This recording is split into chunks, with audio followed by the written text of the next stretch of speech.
And I welcome you to University of Iowa and Big Ten softball this afternoon for the University of Iowa Hawkeyes have traveled to Piscataway, New Jersey, just outside of the city of New York to tangle with the Rutgers Scarlet Knights. The Hawkeyes coming into today's game of the four with a 16-16 record, and Rutgers is coming in with a 7-25 record. But don't let that record fool you, folks. This is a Rutgers team that has capabilities of scoring lots of runs with good hitting at the plate. Their pitching has been a little suspect, but has two good, young, solid pitchers on this staff who are just getting themselves experience in Division I college softball.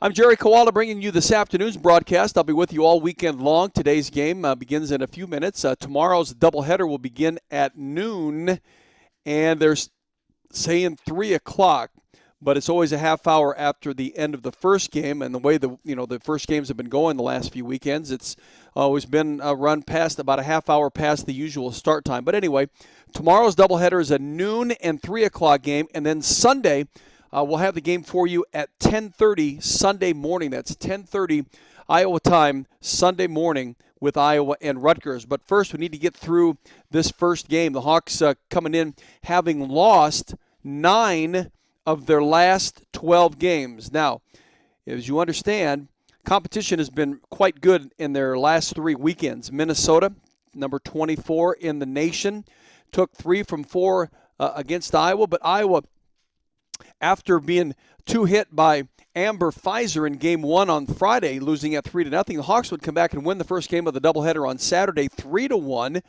They lost the games 3 and 4. Game 3, 5-4. On a comeback, they were on their way back, but they fell up short. And then in game number 4 last Sunday, they lost that one 9-4. But there's a lot of fight in this Iowa softball team, and they gave Minnesota a pretty good go. Against Northwestern the week before, the Hawks won the 4th game of that series, 5-2, but lost the first 3 games against Northwestern. Of course, Northwestern then was a top 25 ball club as well around the country. They lost. The Hawks were shut out by Danielle Williams, who threw a perfect game on Friday the 23rd. 3-0. Iowa would win the first game of the doubleheader on Saturday, 3-1, and then would lose 5-4. 7-0 was the no-hit game, and 9-7 was the loss the Hawks suffered in the first game of the doubleheader. But Iowa had as much as a 6-1 lead in that game, and then they lost Game 3, or the second game of the doubleheader, 7-4. But Iowa would win game number 4, 5-2. The weekend before that was Wisconsin, a team that, much like Rutgers, has really good hitting and a little bit better pitching, and Wisconsin did a number on the Hawkeyes in Madison, winning 3 of those 4 games. They bested Iowa 7-1 in Game 1. And they moved that game to a doubleheader on that Friday, and the second game was a 1-0 loss. Iowa would come back and win the game on Saturday 3-1 and lost the game on Sunday 3-2. But you can see the fight in this Iowa softball team at the end of each of those series, where they're getting used to, getting familiar with Big Ten and Division I college softball. They've lost 9 of their last 12 to go 16-16, and more importantly for the Hawkeyes, currently they are in 6th place, tied for 6th place with Indiana and Nebraska with 16-16 records. Nebraska will come to Iowa City next weekend, and then the following weekend will be Illinois. Illinois is in the 4th place. So this is a series this weekend for the Iowa Hawkeye softball team that I think they should go out and try to sweep Rutgers, win all 4 of those games to remain near the top or in the top 5 of the Big Ten standings, with Nebraska coming in next weekend and a pretty decent softball team, good hitting team, and good pitching as well. And then it's Illinois, which is the number 4 team.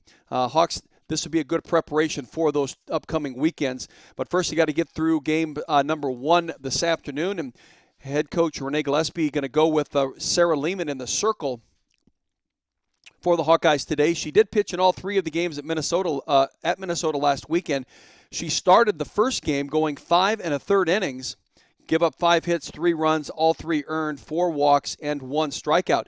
Then she would pitch 4 innings in the second game of the doubleheader on Saturday, and then 2 innings in last Sunday's game against the Minnesota Golden Gophers, which the Hawkeyes would lose. So she'll be in the circle for the Hawks today. We'll give you more about her numbers coming in to the start time. We're almost there right now. This will be her 12th game started and her 17th appearance overall. She's 5-8. And for Sarah Lehman, she's been on kind of a losing streak here. She was 5-1 back in at Purdue when she won that game, and since then she's been on a 7-game pitching losing streak, if you will. So, but Sarah Lehman from Iowa City, prepping at Regina High School, will be in the circle today for the Iowa Hawkeyes. On the other side, it's Rutgers. They returned 14 letter winners and 8 starters from a year ago. They come in with a 7-25 record. Rutgers currently on the season. They did defeat Ohio State in the 4th game of the series last weekend, but they had lost 10 in a row in front of that, dating all the way back to game number 2 against Penn State. They lost those 3. They lost the 4 to Wisconsin at home. They lost 3 of the 4 at Ohio State last weekend. So they're going to come in looking for some revenge here against this Iowa Hawkeye softball team. And I think it's going to be fitting for this Iowa softball team to come in and be prepared because, as I said, their last 2 weekends have Nebraska and Illinois coming in to play the Hawks. We're getting ready for action here from Rutgers. Now, Rutgers, I remember going out there a couple of years ago, 2019.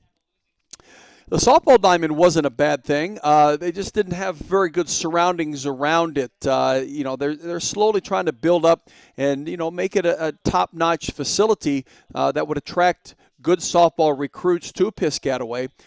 So they've done that in the last couple of years. They've got a field turf on there, not a natural turf that they once had. So if it does rain, they can certainly play in the rain until it gets to be too bad. So it will be Izzy Baroodi, a graduate transfer, coming in for the Rutgers Scarlet Knights. Izzy is from California. She's a 5'8" right-handed pitcher who has thrown 69 innings. She's the number 2 pitcher on this staff for Rutgers. 109 innings, 82 runs batted, 82 runs given up, 79 of them earned. So Izzy has an 8.01 ERA, so definitely hittable. And teams have scored a lot of runs against Rutgers. She has walked 37 and struck out 27, so not an overpowering pitcher. The Hawks here have a chance again to really break this series open and start right here in game 1. It'll be Brody Klosterman, the left-handed hitter, coming in for the Hawks to begin. Looking at Izzy Baroodi, Briley comes into the series, the number 4 hitter for the Hawks at 268. She is 22 hits and 82 at-bats. Her only extra base hits are 2 doubles, but she does have 9 runs batted in. And she's been very productive in that leadoff spot. Here's the 1-0 that becomes strike 1. So it is a ball and a strike. It's very windy in Piscataway. Winds are out of the west-northwest at about 20 to 30 miles per hour for this game. Here is the 1-1 that Brody Klosterman will lift foul back behind the backstop. Yeah, I had a chance to travel with the Iowa Hawkeyes 2 years ago when they went to Piscataway to tangle with Rutgers. That the last time that they played was in 2019. Iowa has an 8-3 lead in the series. Here is the 1-2 that's fouled back behind the backstop. Again, Brody Klosterman, the freshman out of North Liberty. Have some intermittent rain going on around. The sun will pop out, and it'll be a nice day. 63 degrees, but again, the west-northwesterly winds at about 20 to 30 miles per hour will be with them all through this softball game. Here's the 1-2 that Brody will lift up into the air, and it falls right in front of the catcher. She lost it up in the sun. It was not even far away from home plate, but she had no idea where it went. It went straight up. Oh, I know what it was. The wind took it, blew it back towards her. That's what it was. The winds are blowing from right to left. So it'll be hard for anybody to hit one out here today. You have to hit a direct line shot out to right field anyway. Here's the 1-2 that Brody will lift again down the right field line, and this one will go foul. You've got a electronic scoreboard, a better scoreboard nowadays. You can only upgrade a little bit at a time. And the electronic, and they have 10-inning scoreboard up there at this point in case, there are extra inning games. Here's the 1-2 again to Brody Klosterman, a pitch that's up and away, so it's 2 balls and 2 strikes. Izzy Baroodi.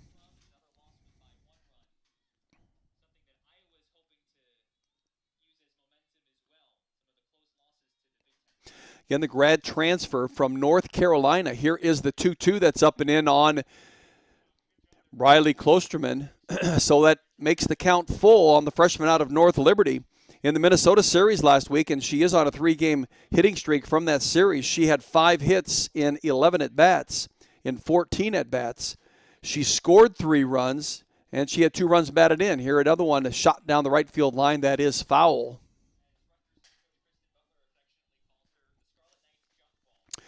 Brody Klosterman had 2 multi-hit games in the 4-game series last weekend. In Game 2, she was 2 for 4. Scored a run and an RBI. And she would eventually score on a double by Denali Lecker in the top of the 4th. And she draws a walk to begin this softball game. So Brody Klosterman on base with a base on balls. That's the second time that she's been walked this season. She hit half a dozen foul balls. And she can fight off those pitches and know when to not swing at the bad ones. So she at first base, and it brings up Riley Sheehy. Sheehy comes into the game with a .264 average, 24 hits and 91 at-bats.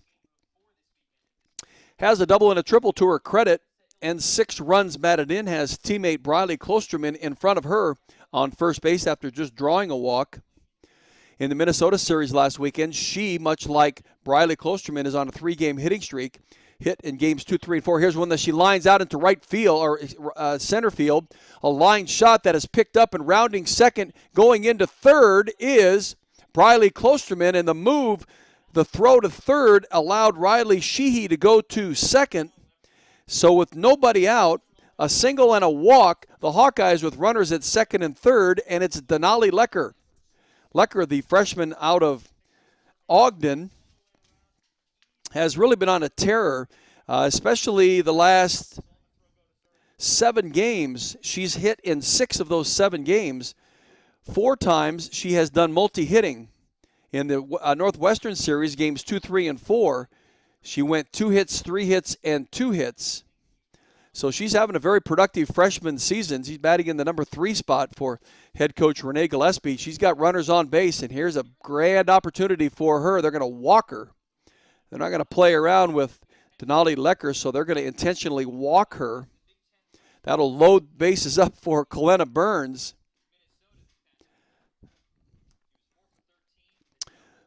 That can only give Kellena Burns that much more incentive to want to come in and just hit a line drive, hit a gap somewhere, knowing that they're walking Denali to get to her. So the freshman Denali Lecker will be walked intentionally. So that's the second walk of the inning issued by Izzy Baroodi. And Baroodi on the season already had 37 walks coming in, is now up to 39 with these 2 walks, and it brings up Kellena Burns. She is a sophomore out of Corona, California. Here is the first offering to her that's inside on her. And Kellena Burns with a batting average of .250, 17 hits and 68 at-bats, has 4 doubles and a couple of home runs on the season, so definitely can hit the long ball. Here is the 1-0 that she'll get up underneath, and it'll pop it up, and it goes right behind third base, and making the catch over there is Payton Linkovich. So that is out number 1 for the Hawks here in the top of the first inning. Brings up Marissa Peak. Marissa Peak, a .233 hitter. This will be her 25th start, 27 games, 17 hits and 73 at-bats. A couple of doubles and a couple of home runs, so she as well capable of hitting the long ball. Here's Baroodi. The first pitch is drilled down the left field line, just behind head coach Renee Gillespie, coaching at third base. We're underway here from Piscataway, New Jersey. It's Iowa and Rutgers, Big Ten softball. The Hawkeyes in 6th place in the Big Ten, tied for 6th, three-way tie with Indiana and Nebraska, whereas Rutgers is in 13th place at 7-25. But again, that's a very deceiving 7-25 record. Here's one that, again, that Peak will get around on and foul it. So she's down in the count at no balls and 2 strikes. And I referenced that to the Wisconsin trip when Iowa went to play Wisconsin 3 weekends ago. Wisconsin had a very poor record at the time. Here is the 0-2 that's down and away. Marissa doing a nice job of not going after that pitch. Here is the 1-2 now to Marissa Peak. Scoreless, bases loaded for the Hawks. We're in the top of the first and 1 out. Here is Marissa Peak and a swing and a miss. So that is the first strikeout for Baroodi of the afternoon. For her, a great out. It's her 28th strikeout of the season. And it's 2 outs and Iowa's top of the first. Nia Carter now will step to the plate. Nia batting in the number 6 spot today, has bounced anywhere from the number 9 spot to the number 7 spot, and today's hitting at number 6. Head coach Renee Gillespie saying that it's a better chance for her to return to her slap hitting ways versus trying to hit, long balls and swing away with strong cuts. Up at the count at 1 ball to no strikes. Here is the 1-0 that she'll bounce right back to Baroodi, and that will end the Hawks here in the top of the first inning. Iowa gets 3 runners on, can't get anybody across, and so we'll head into the bottom of the first inning. Scoreless, Iowa and Rutgers in Big Ten softball from Piscataway, New Jersey.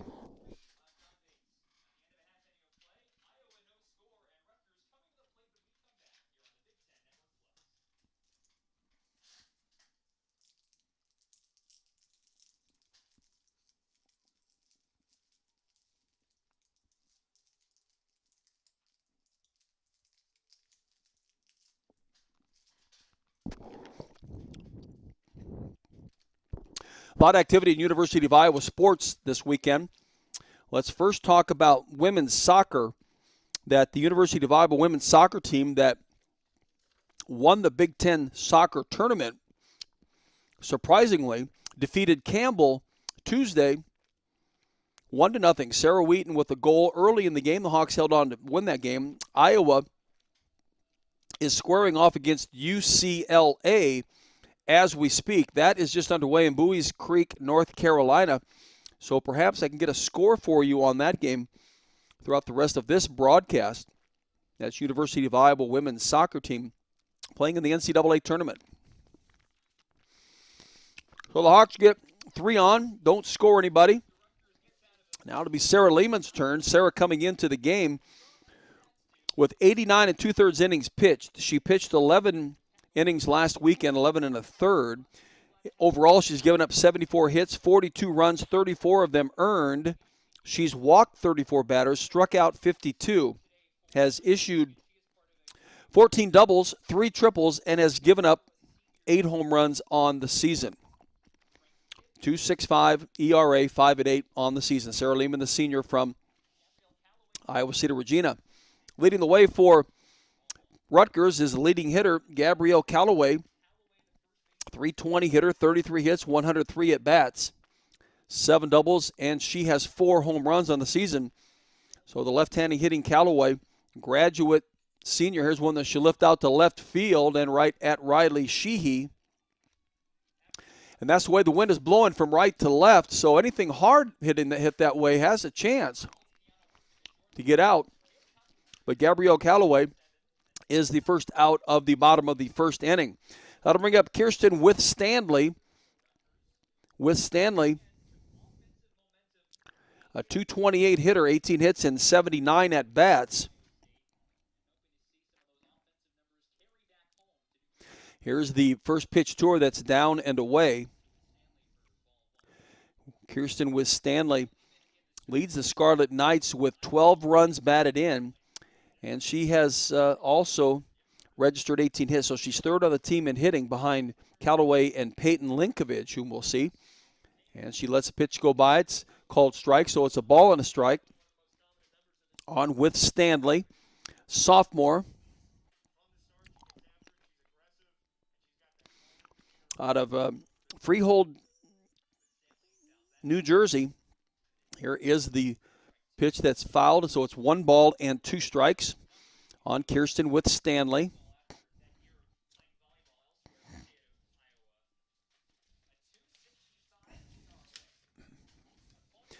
Here is the 1-2 from Sarah Lehman, and you can see how windy it is. Here's the 1-2, an off-speed pitch that with Stanley will lift it out to right center field. Hard for Briley Klosterman to play. She's able to get to it, but she was having a tough time judging because that wind is playing so much havoc with those pitches, with those hits out there. It gets up into the air, and it's a single for Kirsten with Stanley.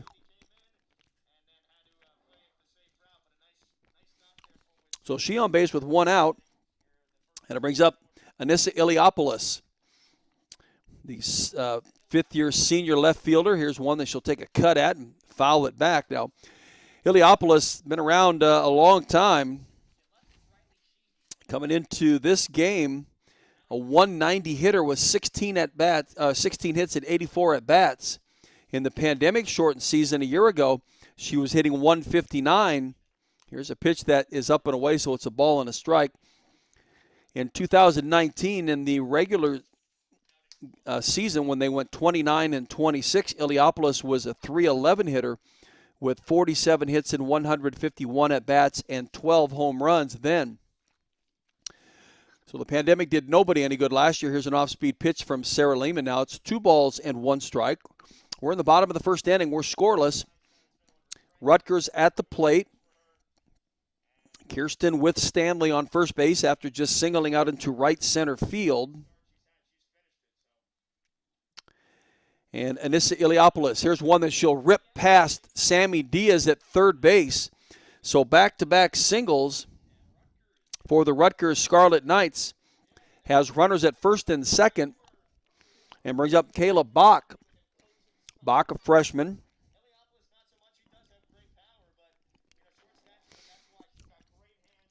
.236 hitter, 17 hits and 72 at-bats, has 7 doubles, leads the team in doubles, has a triple and a home run too. So the freshman, very capable of putting the ball out of the park.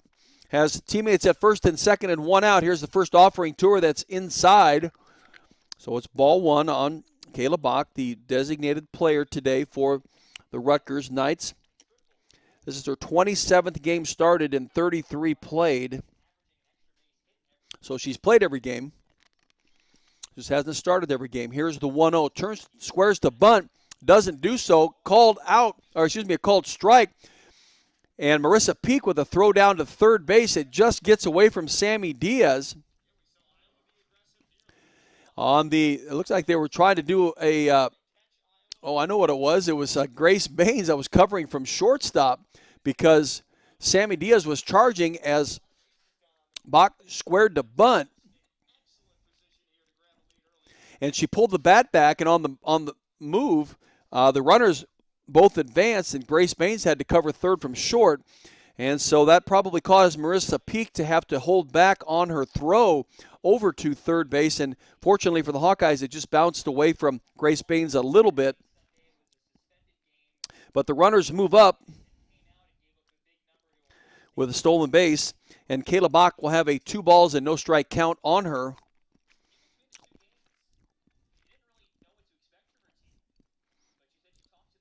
Here in the bottom of the first inning. 1 down. Here's the 2-0. Pitch that's upstairs. So 3 balls and no strikes. So we're seeing a home plate umpire who's got a very tight strike zone. See how that plays out throughout the entire game today. Sarah Lehman in the circle for the Hawks, a senior from Iowa City. Here's the 2-1, a pitch that's hit right back to Sarah. She'll go home, and they're going to get a tag. Nice play by Sarah. Kirsten with Stanley taking off from third base, probably thinking that she had a chance to score. She is tagged out by Marissa Peak. That's out number 2. It does move the runners up to first and third. The ball was hit right directly back to Sarah Lehman in the circle. And Kirsten with Stanley took off down the third base line, probably thinking she had to run. Payton Linkovich now will step to the plate. Payton Linkovich, the number 3 hitter in the lineup this year, 309 hitter. Here's the first pitch to her that she'll lift out to right field. It's going to drop in there for a base hit. Denali Lecker will come up with it, but Rutgers will score a run as Anissa Iliopoulos will score from third. And that'll move Kayla Bach around, probably over at third base, but the base hit by Linkovich fell between Denali Lecker and Nia Carter. And now Rutgers up 1-0 as we continue here in the bottom of the first inning. Bach was moving, and she is over at third base now. That'll bring up Kiana Workman, graduate student, graduate senior. Here is the first pitch to her that is called strike 1 on that inside corner. So runners at first and third. A run is in for Rutgers. And the number 6 hitter, Kiana Workman, is at the plate. Workman, a 195 hitter, 15 hits and 77 at-bats. 4 doubles are her extra base hits. Here's the 0-1 to her that is called strike 2. Right on that inside corner.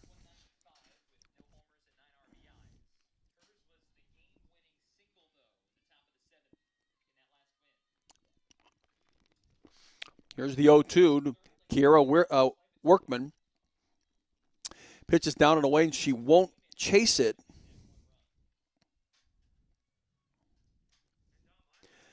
Kiana Workman, graduate transfer herself.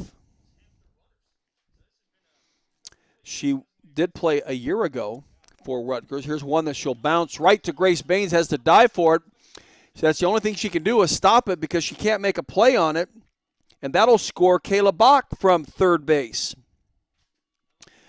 And that will move Workman. Now she swipes second base as Iowa a little bit lax with their play in the field. And that allowed Workman to go to second base. And now with still 2 out, runners at second and third, Haley Hoklatubi is up. Here's one that she'll lift out to right field. Nia Carter will drift back and just in front of the warning track will make the catch to end Rutgers in the bottom of the first inning, but they score 2, leave 2 runners on base, and lead the Hawkeyes 2-0 heading into the top of the second inning. It'll be Grace Baines, Amber DeSena, Sammy Diaz when play continues. Rutgers 2, Iowa 0.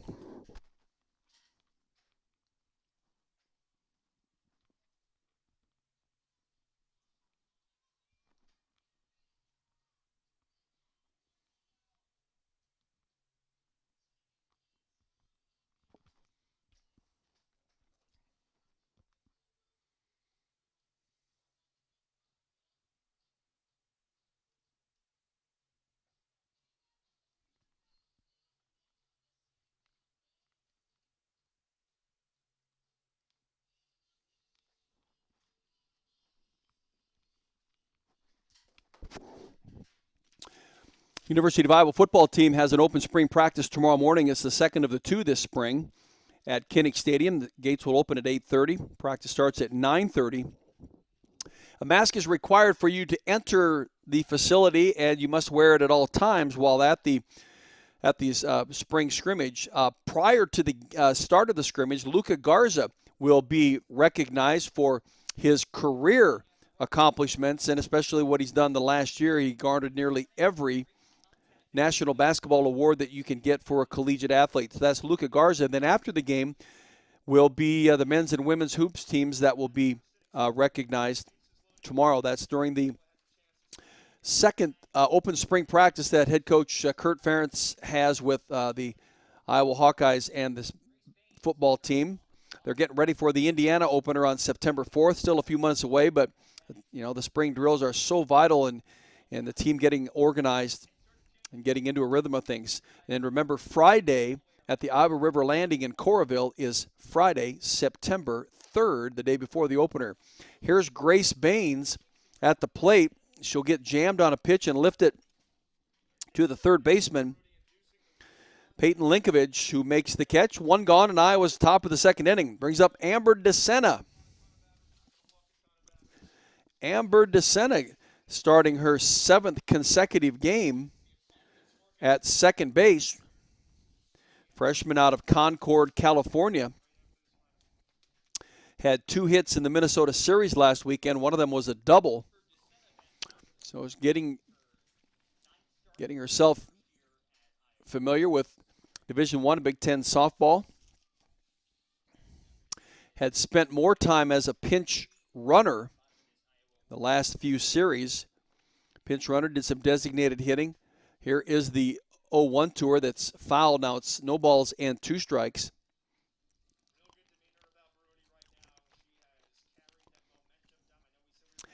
She started in the Michigan series at third base back on the 27th of February. That was the second game of the 2. Iowa lost them both. That one 6-5. Here is the 0-2 that's down and away. So 1 ball and 2 strikes on Amber DeSena.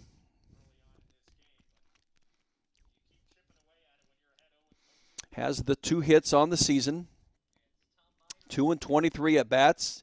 Again, a double and an RBI. Here is the 1-2 to DeSena. A breaking pitch that's down and in on her. So it's 2 balls and 2 strikes.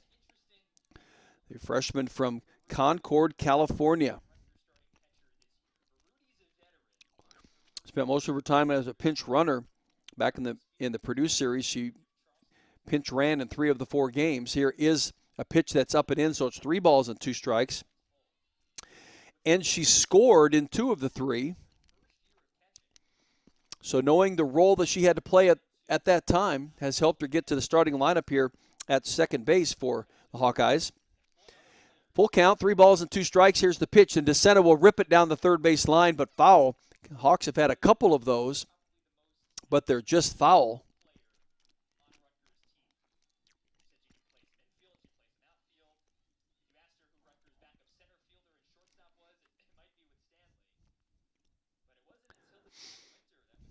So 3 balls and 2 strikes on the freshman, Amber DeSena. Here's the pitch from Baroodi. It's called strike 3, hit that outside corner. Good pitch by Baroodi. So 2 gone in Iowa's top of the second inning. Brings up Sammy Diaz. Sammy Diaz, a freshman playing third base. Sammy had 2 hits in the Minnesota series last weekend. One of them a double. That was in the first game. She had one of the 2 doubles that were hit in that game. Here's one that she'll hit right at the end of the bat and right to the second baseman, Taylor Lane, who promptly picks it up and delivers to first. So the Hawks, 2 at-bats, have 3 runners on in the first at-bat, gets nobody across, and they go down in order here in the top of the second inning. We'll come back for the bottom of the second inning. Rutgers leading this game 2-0. It'll be the number 8 hitter to start for Rutgers when play continues.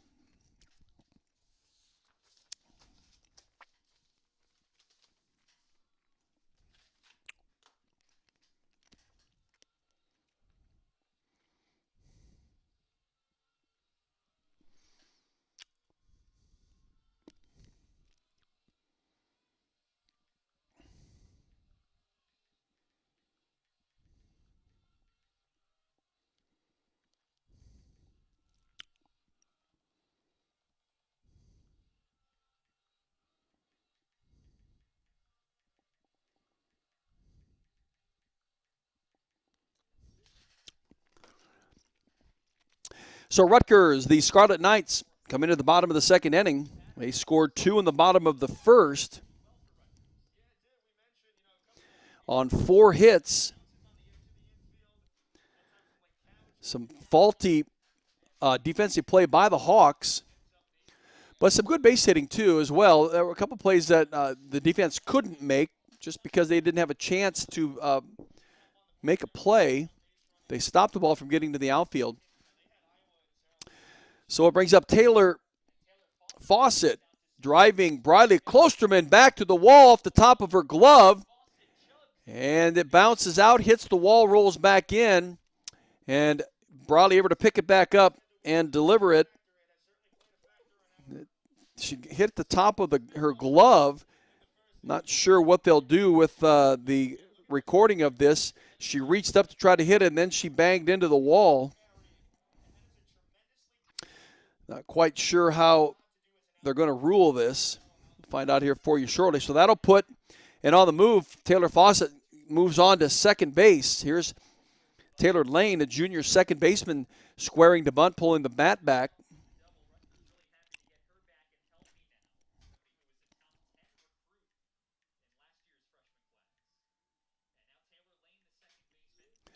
So she's up in the count of 1-0, strike. A runner at second base. Here is the bunt. Charging down by Sammy Diaz to Amber DeSena for the first out, but it does move Taylor Fawcett onto third base. So it's a double issued for Taylor Fawcett in her at bat. Now she's at third base and brings up the top of the order in Gabrielle Callaway. Callaway, again, a .320 hitter, leading this team in hitting.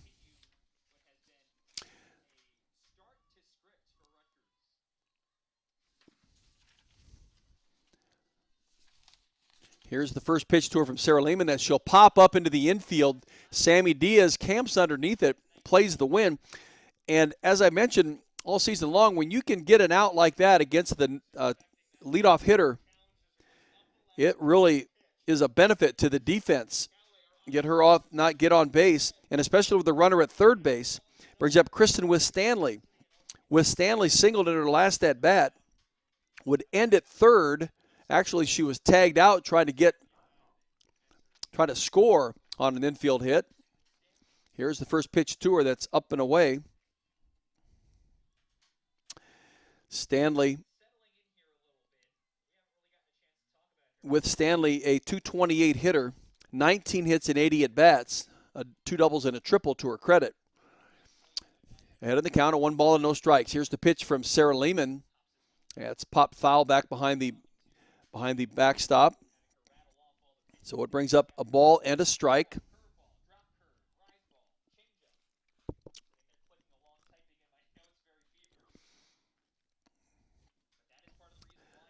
Kirsten Stanley at the plate. Here's one that jams her. She'll pop it up to the infield, and Denali Lecker will make the easy catch. Even though they get a runner at third base, they halt her there. Taylor Fawcett started the inning with a double. She ends at third, and she's stopped there in her tracks. But they still lead the Hawks 2-0 as we head into the top of the third inning. It's the top of the order, Briley Klosterman, when play resumes.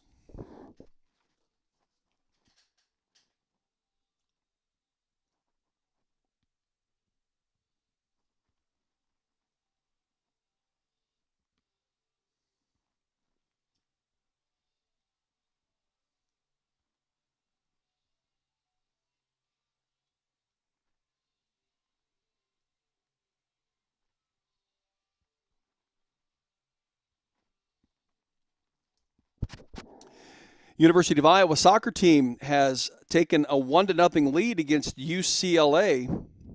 Mikey Ingles with the goal for the Hawks. UCLA, the number 3 seed in the tournament, being played out in North Carolina.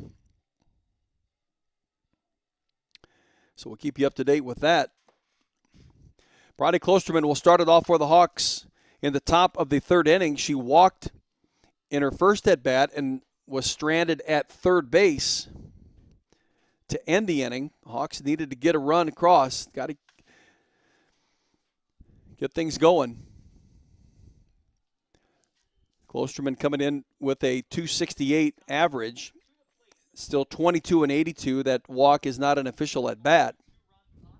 So she has 2 triples as her extra base hits on the season. Facing Izzy Baroodi for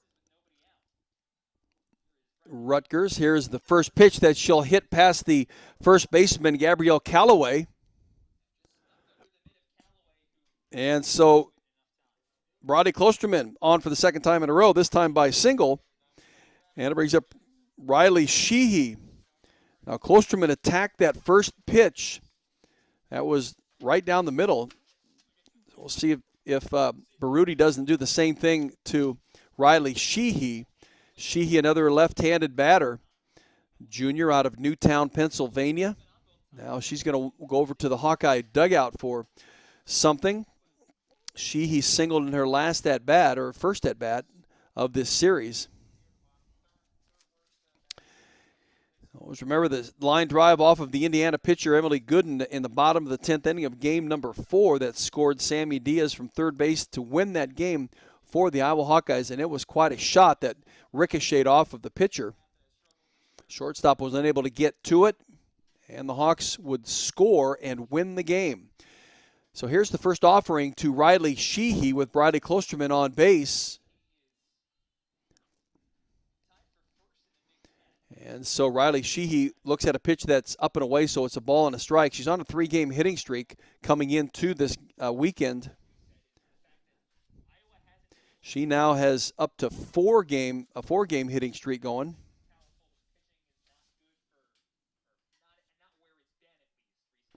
Here is the 1-0 tour that's lifted outside the infield to the outfield. Iliopoulos will catch it. Anissa Iliopoulos in left field. The wind held that up a little bit. Shortstop was drifting out to try to catch it, but it was Anissa Iliopoulos who camps underneath it and makes the out. One gone, and Iowa's top of the third. It brings up Denali Lecker. Lecker, the 5'10", right-handed hitting first baseman. She has started. She didn't start the first game in the Wisconsin series, and she looks at a pitch that's down and in on her. But she started all the way back to beginning. For some reason, she just didn't play in that first game of the Wisconsin series, but she has started every other game since then, mostly at first base, but she did some pinch hitting and designated hitting. I guess it was the Wisconsin series that she did not start at all. Whenever she came in, she had replaced somebody as a pinch hitter, and she also went in to be the designated hitter. Ahead in the count at 2 balls and no strikes. Here's the pitch from Baroodi, pitch that Lecker will get around and rip it foul. She leads the team in batting at .341. 31 hits, 91 at-bats. She walked in her first at-bat today. Has 8 doubles and 3 home runs. Has teammate Brody Klosterman on first base in front of her. See if she can't get a good pitch to drive. Here is the 2-1. It's a pitch that's down and in. It gets away from the catcher, and that will move Brody Klosterman down to second base. Call it a wild pitch because that ball bounced in front of the catcher. She really didn't have a chance to make a play on it. It hit right at the plate and bounced over the top of the catcher, Kirsten Stanley. And that was ball 4, so it moves Denali Lecker down to first base, with her second walk of the day. Kellena Burns now at the plate. Runners at first and second with 1 out. Burns flew out to third base in her last at-bat. Payton Linkovich.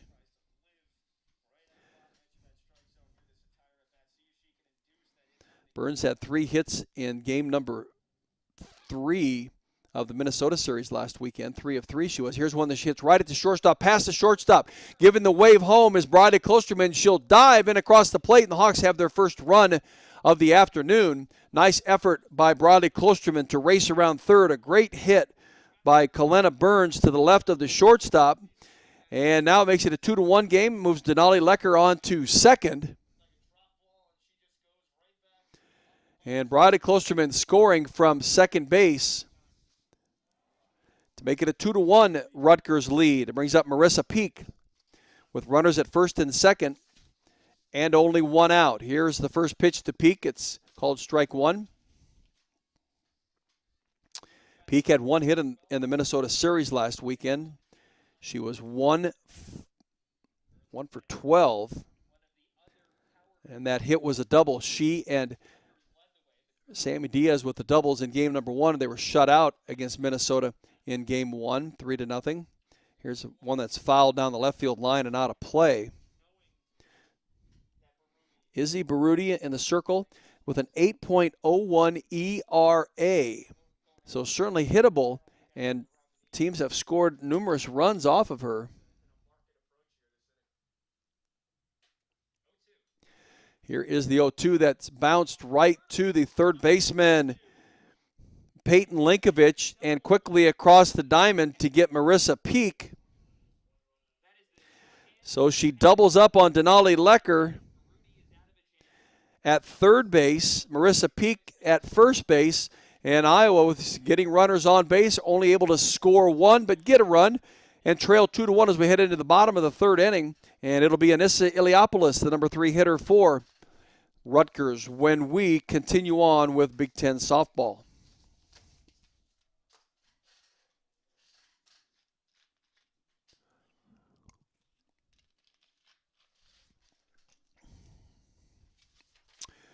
Well, in other sports, the Iowa baseball team in action today. They're in Bloomington, Indiana to square up against the Indiana Hoosiers in a 3-game series. This afternoon's game will begin at 4 o'clock from Indiana. Tomorrow's game in baseball will be at 1 o'clock, and Sunday, that's an earlier, much earlier start. They'll start at 11 a.m. on Sunday. Big Ten baseball, the Hawkeyes at 18-11 overall, but they do have a 6-3 record on the road, so very capable of winning on the road. Sarah Lehman in the circle for the Hawks here to begin the bottom of the third inning. Sarah has yielded 4 hits and a couple of runs. Well, we'll call it 5 hits and a couple of runs. All been hit pretty hard by this Rutgers batting staff. It'll be Anissa Iliopoulos. She singled and scored in her first at-bat, scored the first run.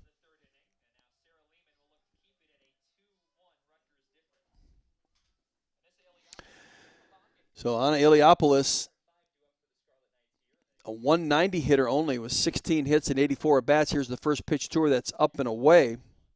So Iliopoulos now with 17 hits and 85 at-bats, 4 doubles and a couple of home runs.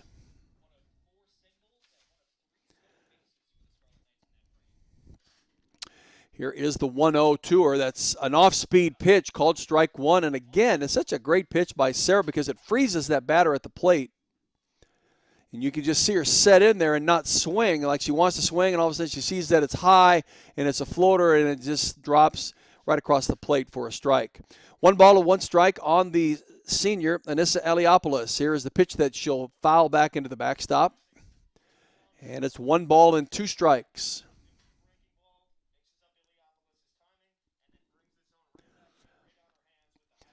Bottom of the third inning, 2-1 the lead for Rutgers over the Hawks.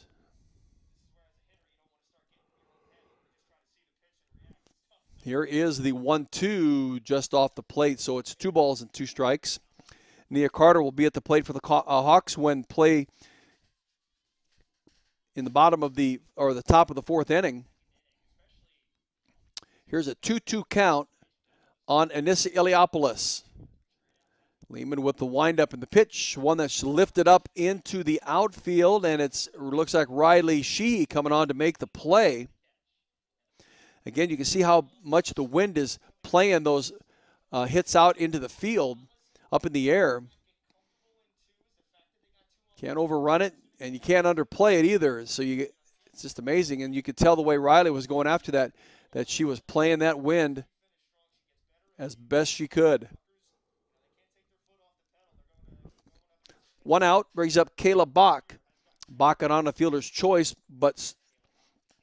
and scored.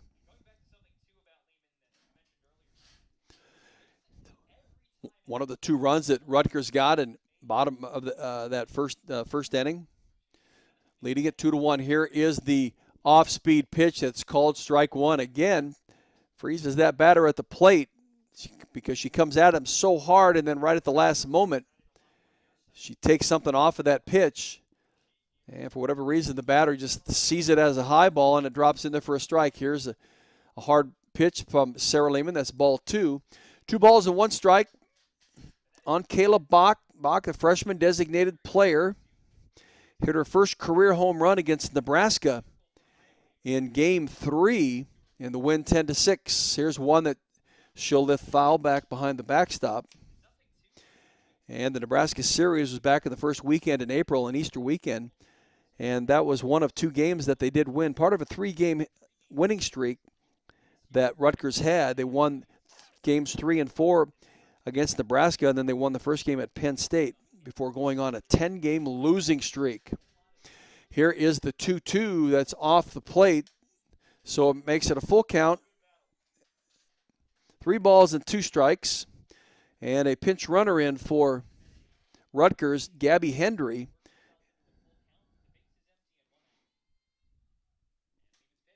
Here is the pitch that's called ball 4. And Gabby Henry will be running for Kayla Bach.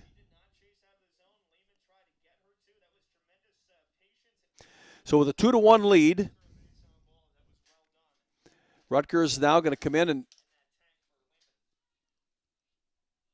do a pinch runner.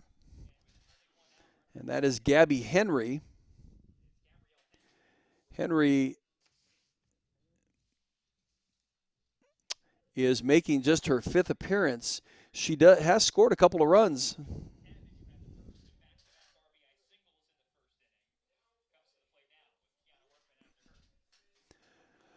So we'll see if the Hawks can stop it right here, though. 1 out, and it brings up Payton Linkovich, who singled and ended at 3rd in her last at-bat, her first at-bat.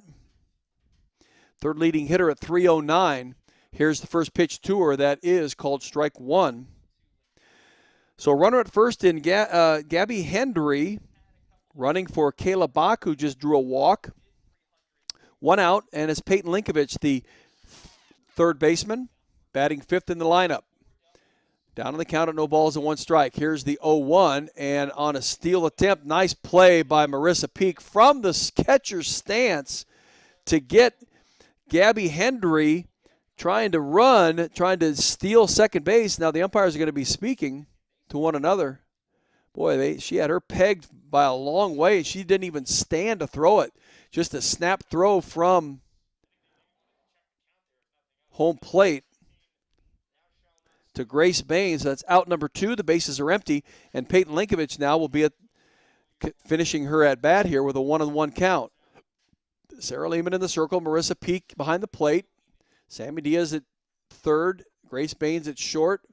Here is the 1-1 that she takes a good strong cut at and misses. Amber DeSena at second base, Denali Lecker at first for the Hawks. Riley Sheehy in left field, Briley Klosterman in center, and Nia Carter in right field.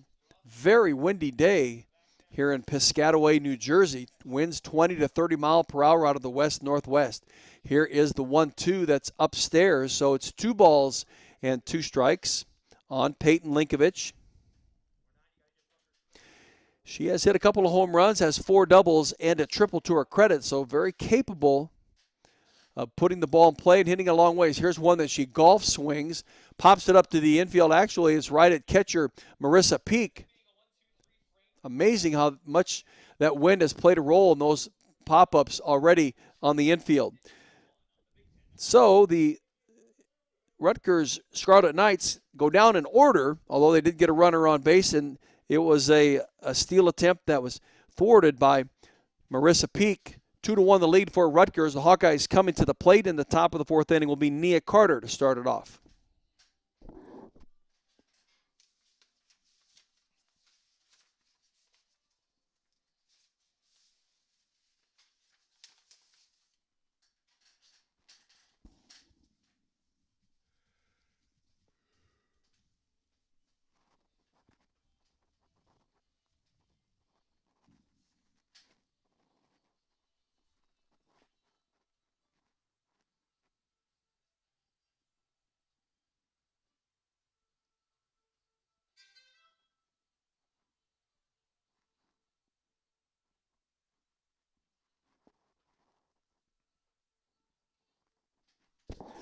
So Nia Carter will get things going for the Hawks here in the top of the 4th inning.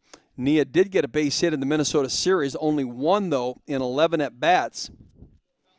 She had been on a 3-game hitless streak, but in the last 2 games of the Northwestern series, she had 2 hits in each of those games, scored a run in each of them, Prior to that, she was on a 9-game hitless streak, all the way back from the second game of the Indiana series through the second game of the Northwestern series.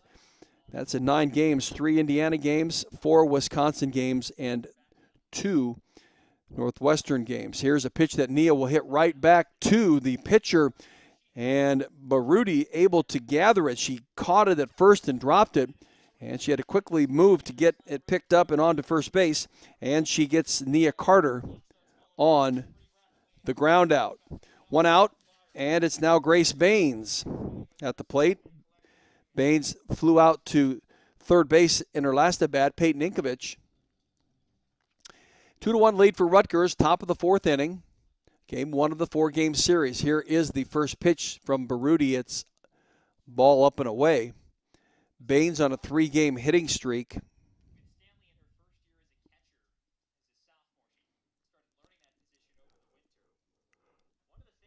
Had 1 hit in each of the last 3 games against Minnesota last weekend. Scored a run in that game number 2.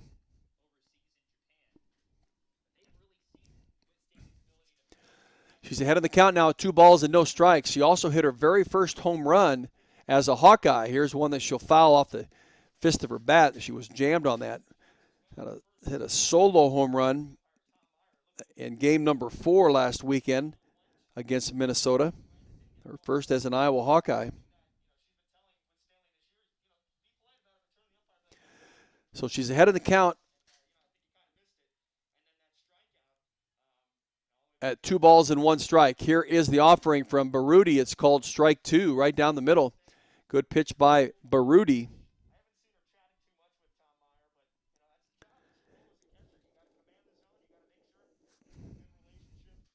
Two balls and 2 strikes on Grace Baines, freshman from Kansas City, Kansas.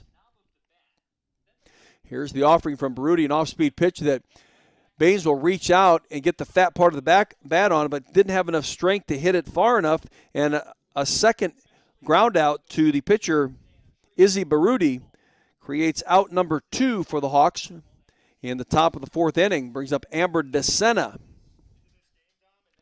Amber DeSena in her first at-bat struck out back in the top of the 2nd inning. And DeSena, an 87 hitter, 2 hits in 23 at-bats, now 2 in 24. She looks at a pitch that's inside. Ball 1. DeSena, freshman from Concord, California.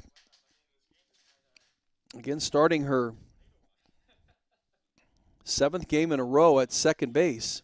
Here's the 1-0 that is inside. 2 balls and no strikes. Has hit the ball hard when she has. She had a double in the second game of the Twin Bill last weekend against Minnesota. And she also got a base hit in game number 3. Her only hits of the weekend. Here's the 2-0 that now becomes 2 balls and 1 strike.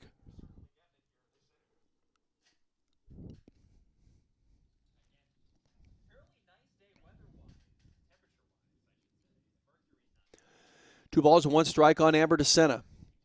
Here's the pitch from Izzy Baroodi, a pitch that DeSena will get up underneath and lift it out of the park, but foul.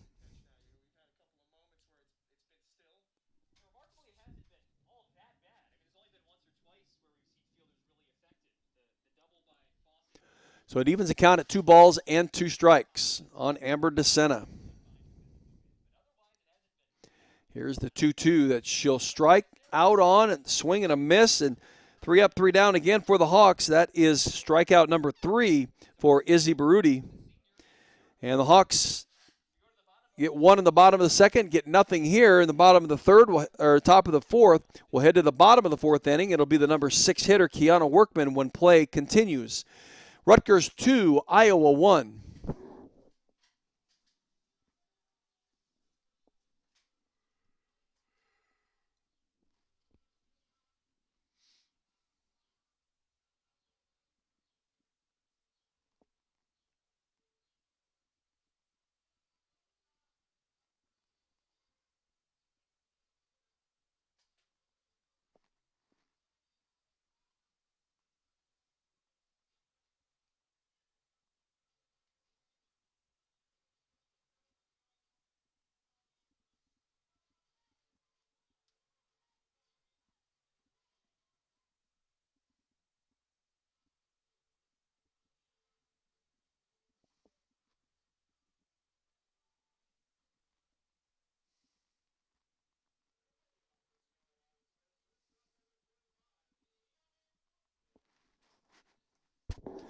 So we head into the bottom of the fourth inning. Rutgers continues to lead the Hawks 2-1. They scored 2 in the bottom of the first inning.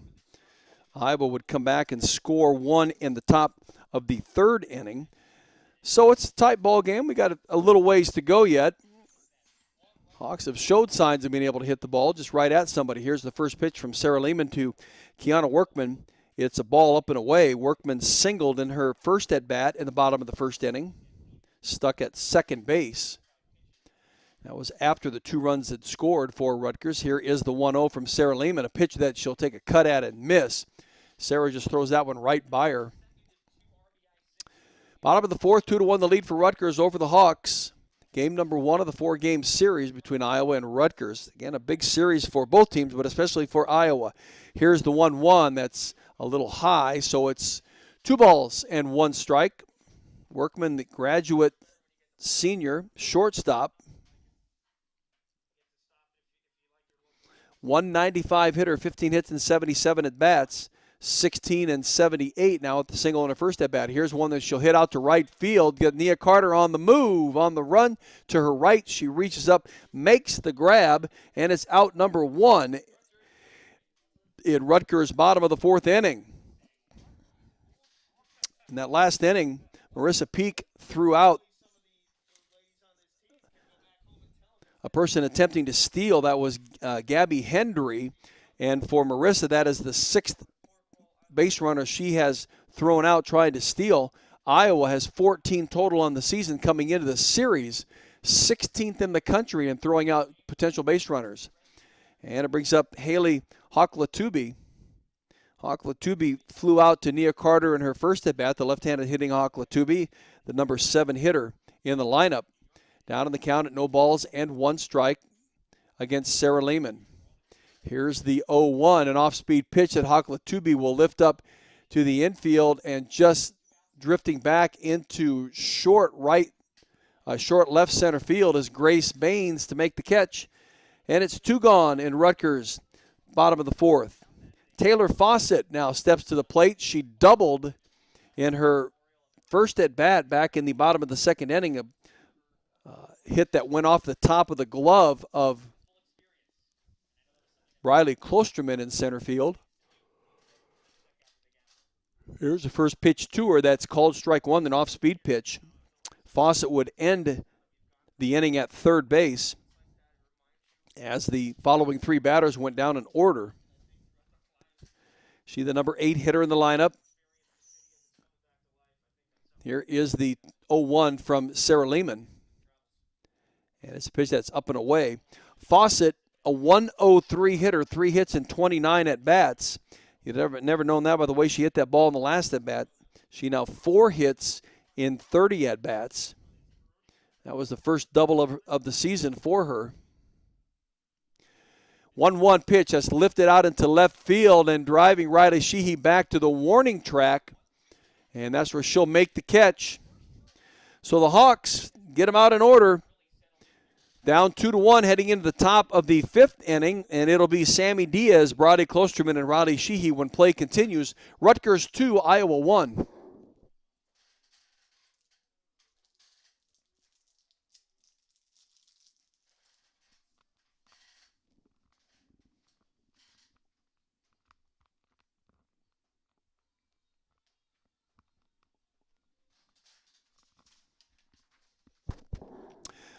University of Iowa women's soccer team still leads UCLA 1-0. They are at halftime of this NCAA Round 2 matchup. Other sports going on. The Big Ten men's golf championships are in Carmel, Indiana. Carmel, Indiana, 54-hole event is today through Sunday. The Hawks are there. They got second at the Robert Kepler Invitational in Columbus, Ohio. Last weekend. It's Alex Shockey, the co-Big Ten golfer of the week, for the second consecutive week. He was second at the Robert Kepler Invitational in Columbus with a 1 under 212. On the women's side, the women's Big Ten tournament in Mainville, Ohio was last weekend, and the Hawks finished 10th. Michigan State won it. Freshman Clara Wildhaber finished 24th along with Morgan Goldstein at number 24, both at 6 over 222s. Wildhaber had a final round of 1 under 71. The individual champion was Kate Smith of Nebraska at 9 under 207. That ends their season out of the Big Ten Championships. The men, again, Friday through today through Sunday, and they are in Carmel, Indiana. Sammy Diaz at the plate for the Hawks to start the top of the 5th inning. The number 9 hitter grounded out to second base. Here's one that she'll hit right to the shortstop. A short hopper that she plays nicely, Keona Workman, to get Sammy Diaz at first base by a step. One gone in Iowa's top of the 5th inning. It'll bring up Briley Klosterman. Klosterman has been on base twice today by walk and a single, and she would score in the top of the 3rd inning.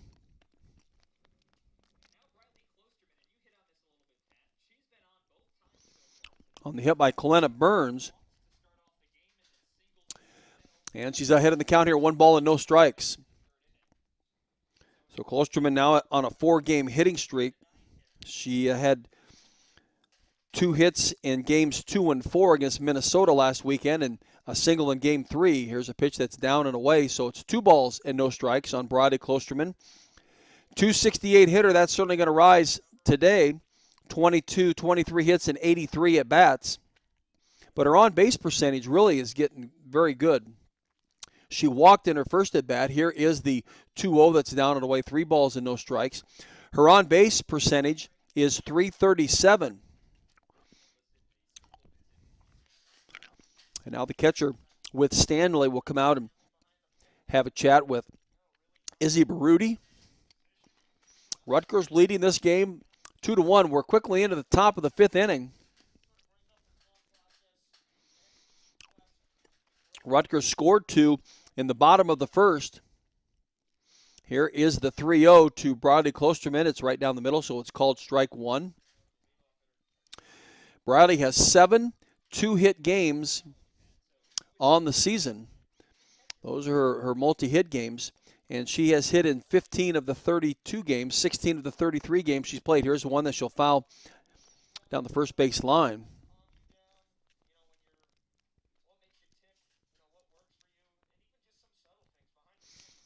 She had been batting in the number 9 spot.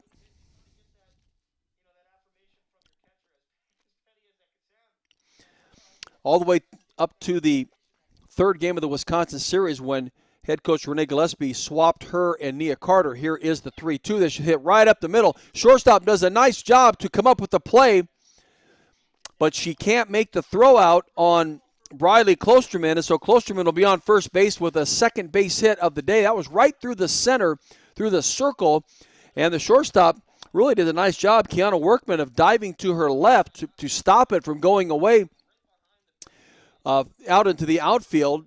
And Briley speeds down first base to get on base, and now is at first base for the 3rd time today.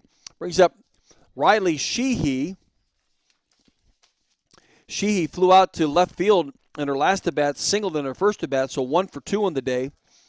And Sheehy, a .264 hitter, 25 of 93. Now Sheehy will go down to third base line and have a chat with head coach Renee Gillespie. Denali Lecker also in on that conversation. And the Rutgers defenders, pitching and catching, are in the circle. The infielders are just behind the circle as they talk about strategy for this at-bat from Riley Sheehy. They know they have to be careful with Sheehy. She's on a 3-game hitting streak, but has really been hitting the ball well. She's got 3 hits. She's got 3 consecutive game hits, 4 in the last 5, 5 in the last 7.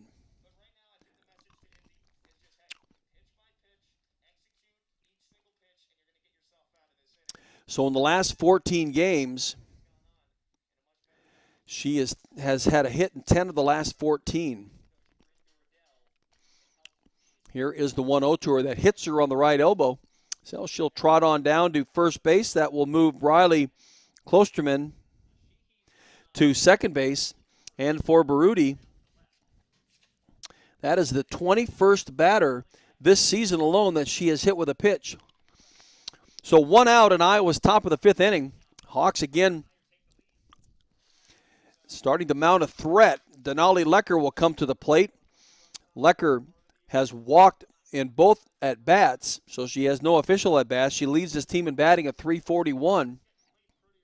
Looking at Baroodi, here's the first pitch to her that's down and in. Lecker with 31 hits and 91 at-bats.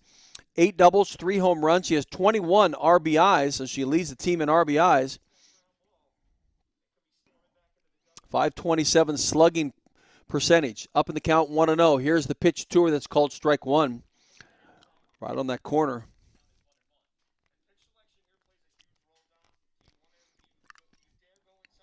Currently on a 3-game hitting streak. She's had 2 3-game hitting streaks in the last 7 games. So if your addition, here is the 1-1 to her that's down and away. They're going to appeal down the first base line, but no. If your addition is good, if she has 2 3-game hitting streaks in the last 7 games, that means she's hit safely 6 of the last 7 games and actually 7 of the last 9. She's the Big Ten Freshman of the Week for her performance in the Minnesota series last weekend when she had 4 hits in 13 at-bats. She had 6 RBIs in the series. It's the second time this season that she's had a 6 RBI series. Here's the 3-1. That's down and away, so the base on balls will make the bases loaded for the Hawkeyes, and it'll bring up Kellena Burns. Burns singled in her last at-bat, scoring Briley Klosterman from second base. Here's a chance for her to do it again, blow this game open. Rutgers leads it 2-1. Top of the 5th inning. 1 out, bases loaded. It's Kellena Burns at the plate. Here's the first pitch to her that's right down the middle and strike one. Burns with a .250 batting average, 18 hits in 70 at-bats. Again, singled in her last at-bat and scored Briley Klosterman from second base. Behind in the count at no balls and 1 strike. Here is the pitch from Baroodi, a pitch that she rips down the third base line. Again, she gets around it.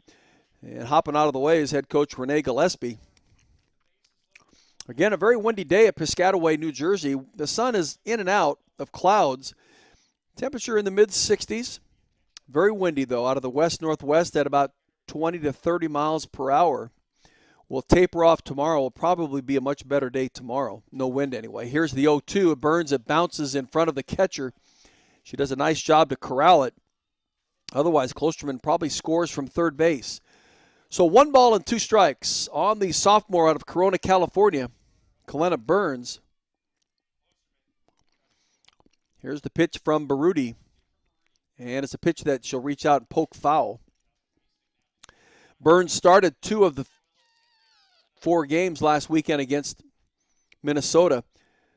Games 2 and 3, she designated hit. She had 3 hits in the second game of the doubleheader. She was 3 for 3 with a run scored. Here's the 1-2 from Izzy Baroodi.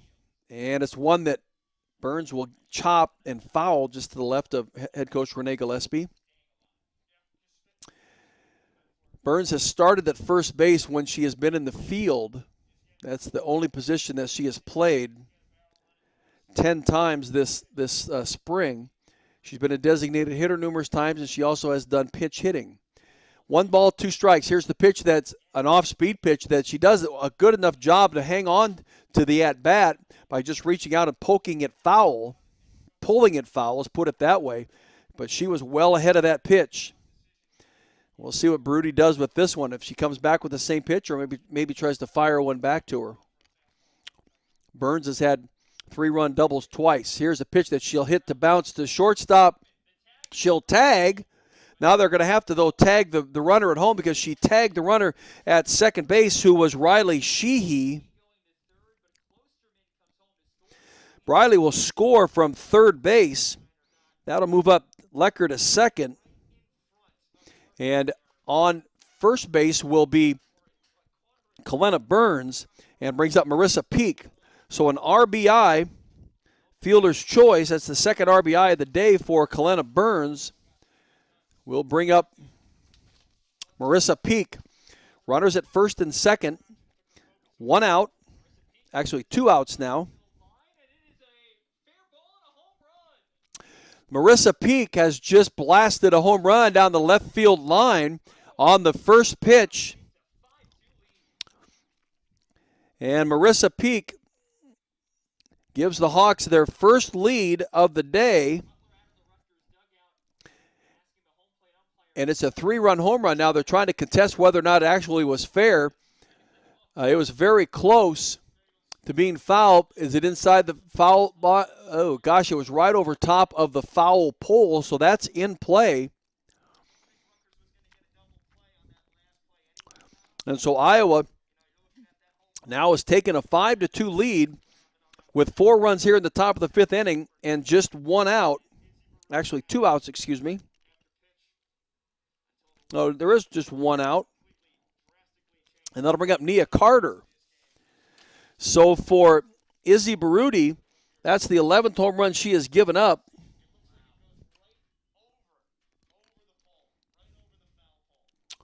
Couldn't have placed it any better for Marissa Peak. And for Peak, that is her 3rd home run of the season and of her Iowa career. Iowa with a 5-2 lead.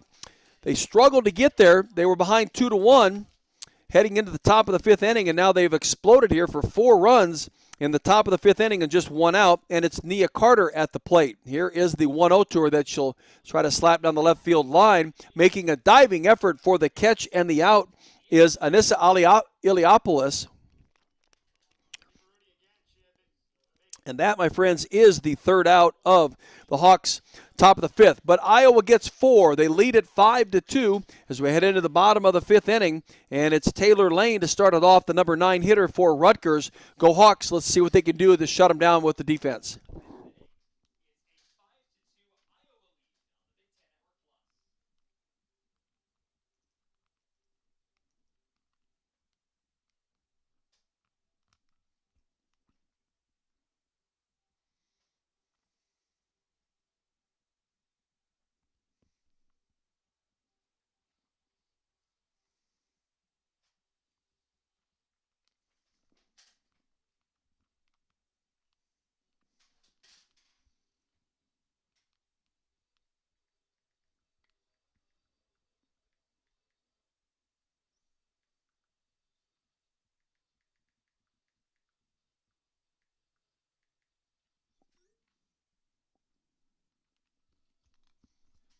So Iowa, after trailing 2-1 heading into the top of the 5th inning, come away from that at-bat with 4 runs. They did it on a 3-run home run hit by Marissa Peak. Brody Klosterman would score in front of that. Prior to that,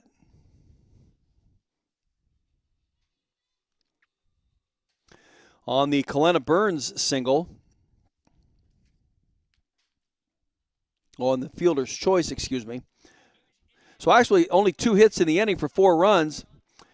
And Iowa leads at 5-2 heading into the bottom of the 5th inning. Taylor Lane will step to the plate, the number 9 hitter for the Rutgers Scarlet Knights.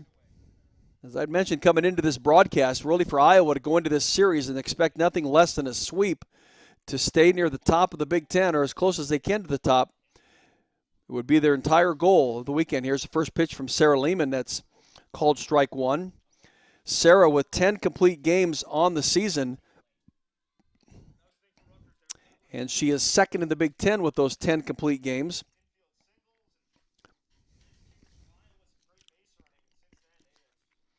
Here's the 0-1. That's an off-speed pitch that's off the plate. 1 ball and 1 strike. This is her 12th game started. And if she does complete the game, it'll be her 11th complete game of the season. So she has finished nearly every game that she has been in. Here's one that's hit right to second baseman Amber DeSena. On to Denali Lecker, and the Hawks off to a good start here defensively in the bottom of the 5th inning with a ground out. Gabrielle Callaway now will come to the plate, the leading hitter on this team for Rutgers at .320. Galloway 0 for 2 today. And this, again, is going to be a big out if the Hawks can get her. and keep her off the bases. Callaway has scored 17 runs. She's in second on the team with runs. She has 7 doubles and 4 home runs, so she's capable of hitting the ball. Gabrielle Callaway, 5'8", left-handed hitting graduate student from Mobile, Alabama.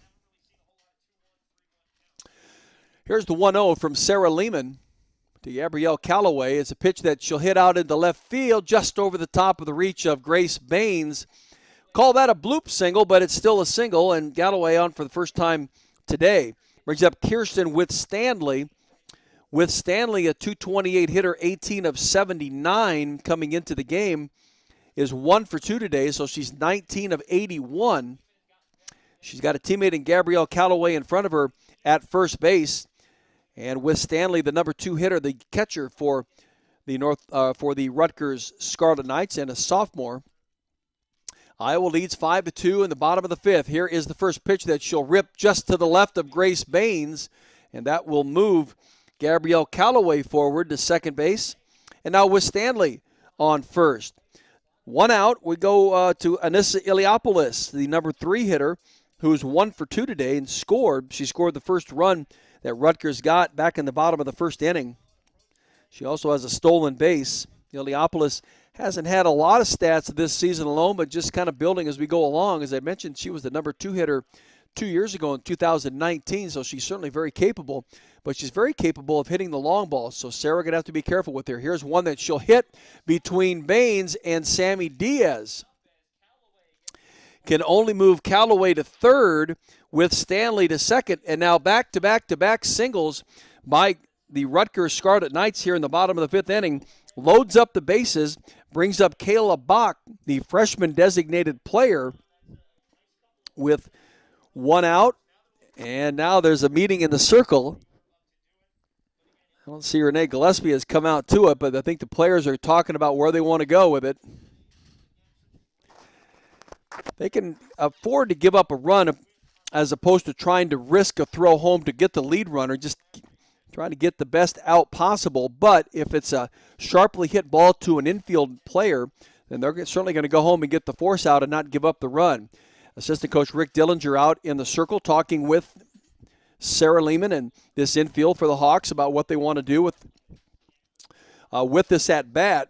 And again, Bach is not a bad hitter at all. Kayla Bach hit her first career home run against Nebraska in Game 3, and that was a win for the Scarlet Knights in that 10-6 win.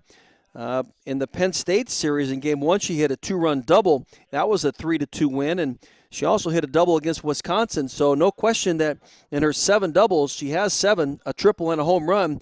She's very capable and a dangerous hitter that the Hawks are going to have to be careful of. She walked in her last at-bat, stranded at first base, and she got on a fielder's choice in her first at-bat.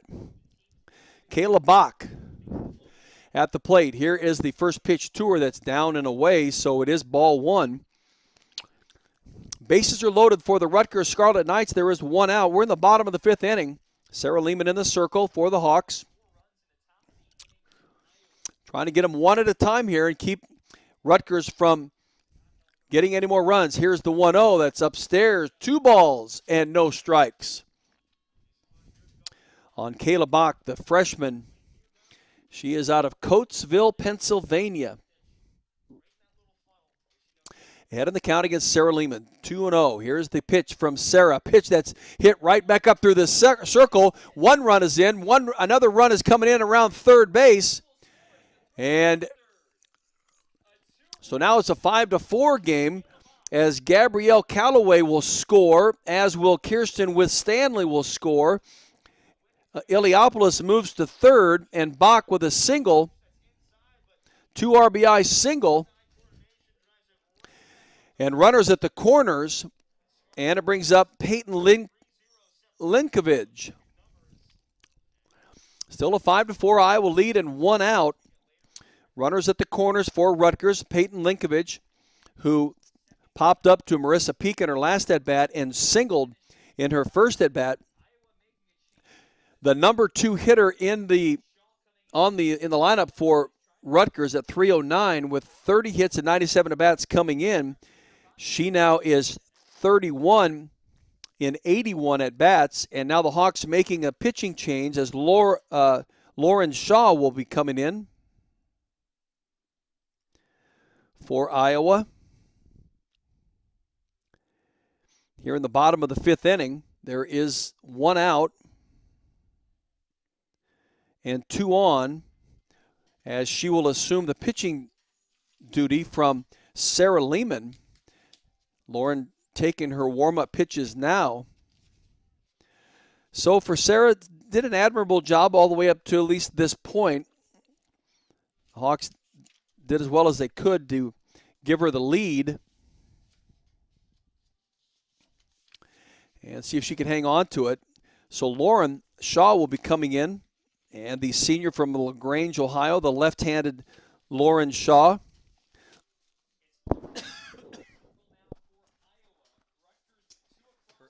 Her last appearance was a start against Minnesota last weekend. Well, she started two games, actually. Three. Two starts, that is. She pitched the complete game, 7-inning game number 2 that Iowa would win over Minnesota.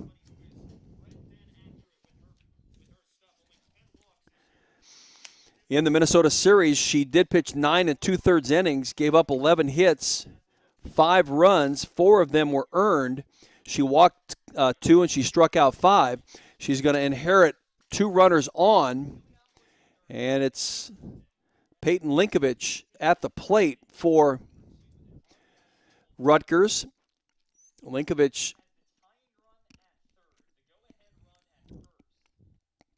has been in the top 15 in batting all season for Rutgers. Here's one that she'll pop up, and it'll go just beyond the backstop. Linkovich is the number 30 hitter in the league with a .310 average. Rutgers, the number 13 team in the league with a .221 average. Iowa 12 with a .226 average. So Shaw comes in, 67 innings pitched, 71 hits, 26 runs, 20 of them earned, and a 2.09 ERA. Lauren, the number 11 pitcher in the league, with a 1-1 count on Linkovich, and a pitch that's up and away and on the move down to second base.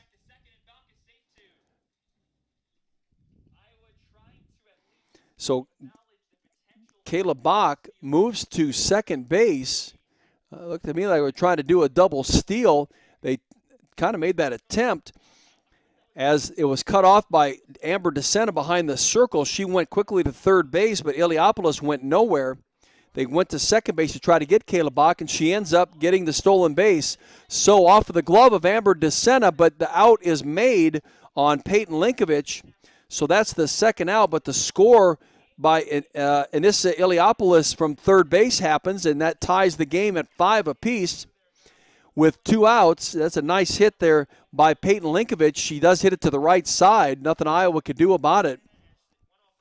So 3 runs here in the bottom of the 5th inning for the Scarlet Knights, and they've tied the game at 5, and that'll bring up Kiana Workman, who flew out to Nia Carter in her last at-bat, working against Lauren Shaw.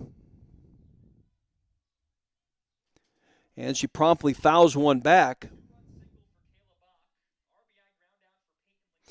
So Kiana Workman in the circle.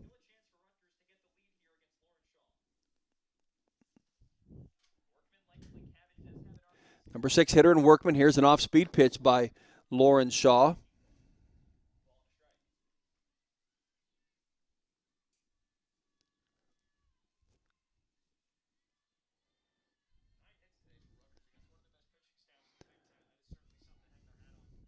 So Kiana Workman 1 for 2 in the lineup, and she's looking to pitch us down and in. 2 balls and 1 strike.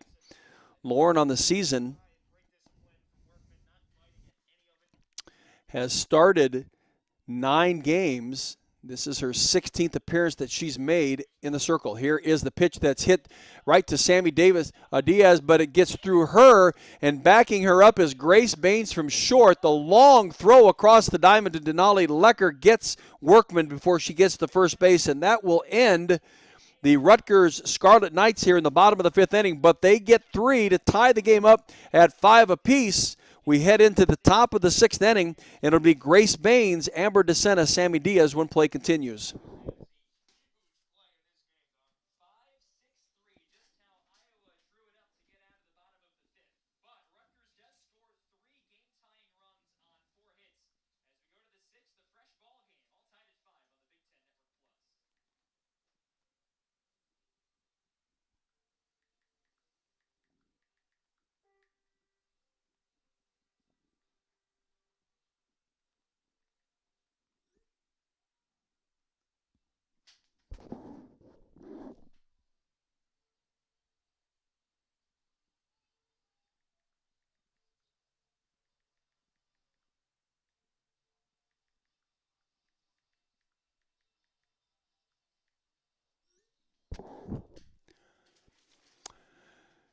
So in college tennis, University of Iowa men's tennis team lost to Michigan State yesterday in the Big Ten tournament out of Lincoln, Nebraska, 4-2.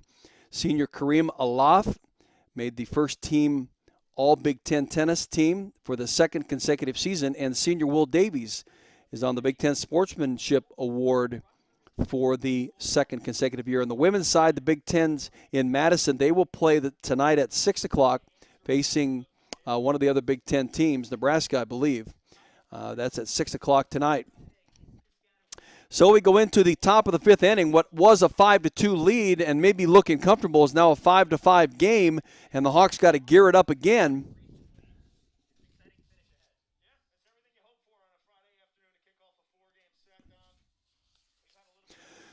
And it'll be Grace Baines at the plate for the Hawks, facing Izzy Baroodi. Here is the pitch from Baroodi.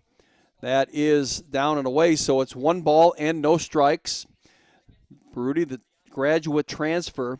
Again, she comes in with a very deceiving 8.01 ERA, 3-11 record, but she's really pitched a nice game. Knows how to pitch those off-speed pitches, keep batters off balance.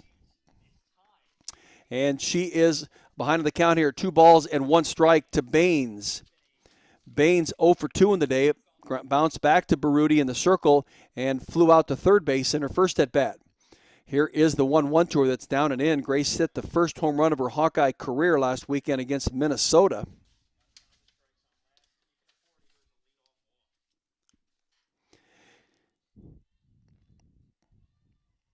A 2-run home run that it was. Here is the 2-1 that she'll lift out to left field. It's back. It's gone. Talk about another home run for Grace Baines. Got a pitch that was up and in on her, and she blasted over the left center field wall for a home run. Her second home run of her career, as I was just talking about. So now she's getting into that home run swing, too. She's realizing what it takes. Boy, she got a pitch that was right down that home run strike zone. And now pinch hitting for Amber DeSena is Ariely Bogar here in the top of the sixth inning. And Ariely hasn't seen much action recently. She did pinch hit in the first game against Minnesota, and that was the only game that she played. Didn't result in anything. She struck out, as a matter of fact. So she is at the plate. Batting for Amber DeSena, I would assume that she's going to go in and play second base. And Ashley Hamilton is also in the batting circle, on-deck circle. Here's one that's lifted up to the infield by Ariely Bogar. Now the wind is playing havoc to it, and it falls to the right of the second baseman. She can't make a play on it. She was going back into short left field, and all of a sudden the wind grabs it and just pushes it to her right, and it falls to the turf. We'll see what the ruling is on it. Ariely just popped it up to the infield.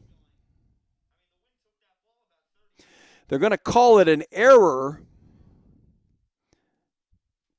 I mean, they're saying that she could have made a play on it, but the wind is so strong that it blew it back into right behind second base. I mean, she was dropping back into short left field, and all of a sudden now she's trying to roll to her right, run to her right, and the ball falls just out of her reach. And so Ashley Hamilton, the senior from Cedar Rapids, is now stepping into the batter's box. Left-handed hitting Ashley Hamilton. Arody Bogar on first base, certainly a threat steal. 2 for 3 in the category this year, so we'll see what head coach Renee Gillespie, although Iowa has taken a 6-5 lead on the solo home run hit by Grace Baines. Ashley Hamilton had a nice game here 2 years ago in 2019 at Rutgers. She had 2 hits, an RBI, and scored a run. She started at third base 2 years ago.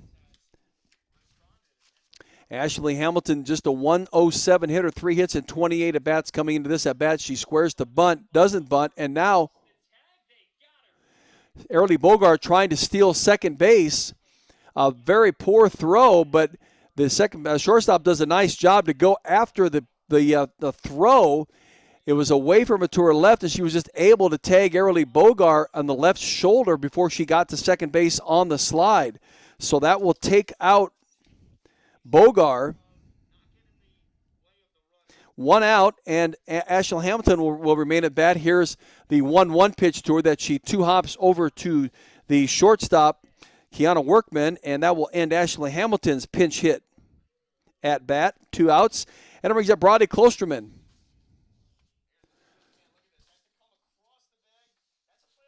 Klosterman is been on base 3 times. She's 2 for 2 with a walk.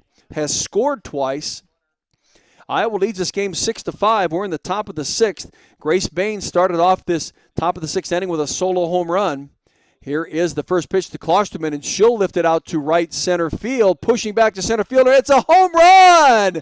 Briley Klosterman golfed a home run out to right field into the teeth of that wind. And now solo home runs here in the top of the 6th inning for the Iowa Hawkeyes give them a 7-5 lead. And for Briley Klosterman, that is her first home run as an Iowa Hawkeye. She got all of that one. Right fielder, center fielder, just watch it drift over the right center field wall. And the Hawks up 7-5. They exploded for 4 in the top of the 5th inning and come back now with 2 more in the top of the 6th inning.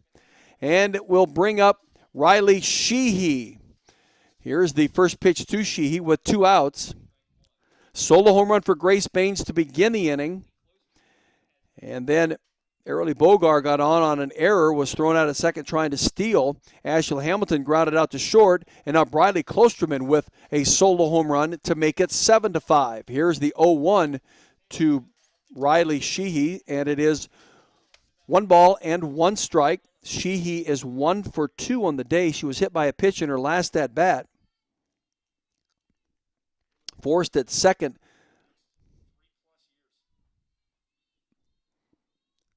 On a ground out, here's one that she lifts it right at the third baseman, and she reaches up and grabs it for the catch. A line drive. Linkovich making the grab, and that will end Iowa here in the top of the 6th inning.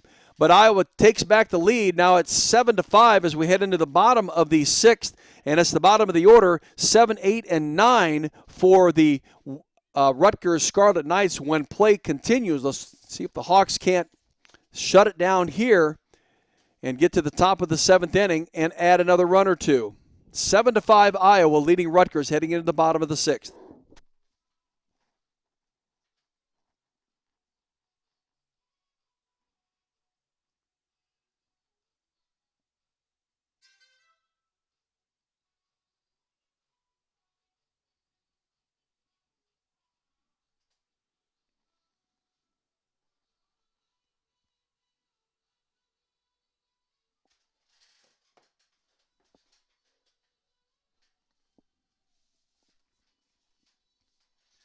So Lauren Shaw came in to relieve Sarah Lehman in the bottom of the 5th inning after Sarah had given up 3 runs. Lauren came in and finished off the inning with a 2 ground outs. And now we'll face Haley Hawklatubi, the senior, 5th-year senior center fielder who is 0 for 2 on the day.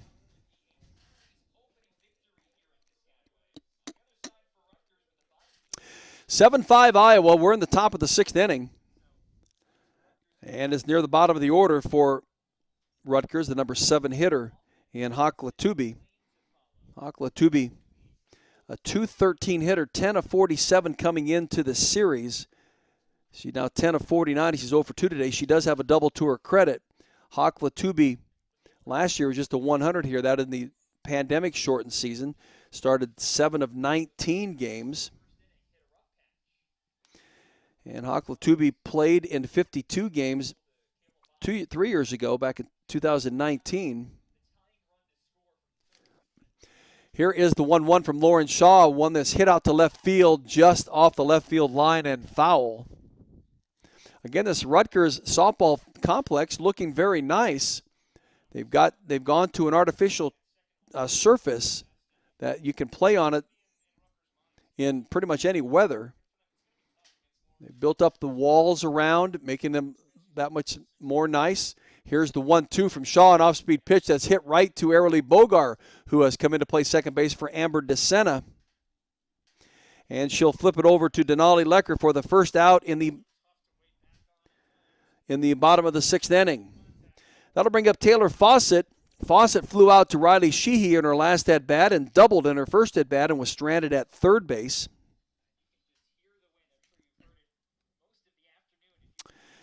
7-5 the lead for the Hawks. Here's one that's bounced right back to Lauren Shaw through her glove. And Fawcett will be on first base. We'll see if it's an error or not. It was a rocket shot right back the circle to Lauren Shaw.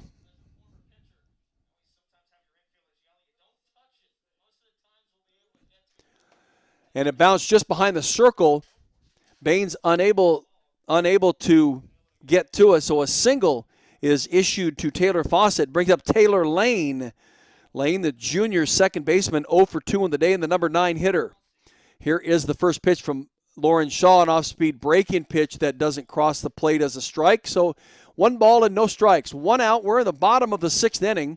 Iowa, after leading 5-2, had to withstand 3 runs scored by Rutgers to make it 5-5. Came back and scored 2 of their own in the top of the 6th inning. Now we're in the bottom of the 6th inning and leading at 7-5, and a runner on first base for Rutgers, and the batter is Taylor Lane, the number 9 hitter. Lane, just a 68 hitter, .068, 3 hits and 44 at-bats, 0 for 2 today, and is ahead in the count here at 2 balls and 1 strike on Lauren Shaw. Gabrielle Callaway will be on deck. Here's one that's hit hard right at Ashley Hamilton. Goes to Arely Bogar at second for the force. That was a hard rocket shot to Ashley Hamilton. They didn't even attempt to try to make the double play, as Arely just had to make sure she came up with the reception of that throw. Just a one-hop hard shot to Ashley Hamilton.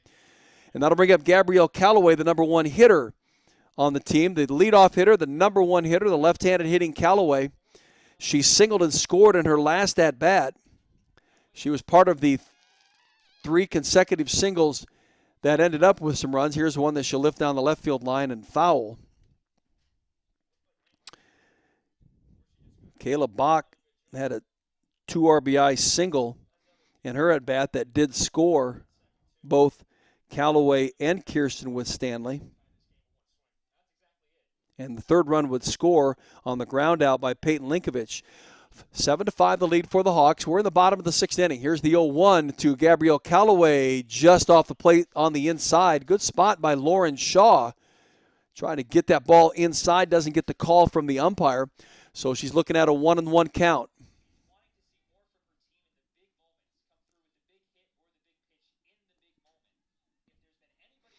Two outs. We're in the bottom of the 6th. Here's the 1-1 to Callaway that's up and in on her. 2 balls and 1 strike. Lauren doesn't want to give her anything to hit out over the plate, obviously, as the leadoff hitter. She's 1 for 3 on the day. Callaway averaging .320 coming in, so her average won't change much depending on what this at-bat does. 33 hits, 103 at-bats, 34 hits now. She leads the team in hitting. Here's the 2-1 from Shaw. Off-speed pitch, hits that corner. Beautiful pitch by Lauren Shaw to make it 2 balls and 2 strikes. Now she can probably play with a pitch. Maybe something down and in. I'll bet she comes back with another breaking pitch. Runner at first base and Taylor Lane. He got on a fielder's choice. Here's the 2-2. That's an off-speed pitch. It's lifted up into the outfield just over Grace Bain's reach to Briley Klosterman. She tries to get to third base and get it over to get Taylor Lane. It doesn't happen, so Lane will score. Then they try to get Callaway going to second. They throw the ball away, the Hawks do. So it makes it a 7-6 game as Taylor Lane would score. Lane is running. She gets around second base on her way to third. Briley Klosterman to third to Ashley Hamilton. No play there, and then she throws it away from Arilee Bogar. So that'll be an error on the throw, and that allowed Taylor Lane to score. Gabrielle Callaway at second base, and it brings up Kirsten with Stanley. Not a lot of harm done. Iowa still leads this game 7-6, but a runner at second base for Rutgers and 2 outs. And the number 2 hitter in Kirsten with Stanley. With Stanley on the day, Singleton scored in her last at-bat, was part of that 3-run scoring bottom of the 5th inning. She is 2 for 3 on the day with a couple singles. Here's a hit that's right back to Lauren Shaw, and she calmly throws it over to Denali Lecker at first base. So Rutgers gets 1 to make it 7-6. We go into the top of the 7th inning. Iowa leads by 1. Denali Lecker will get his starter for the Hawks when play resumes.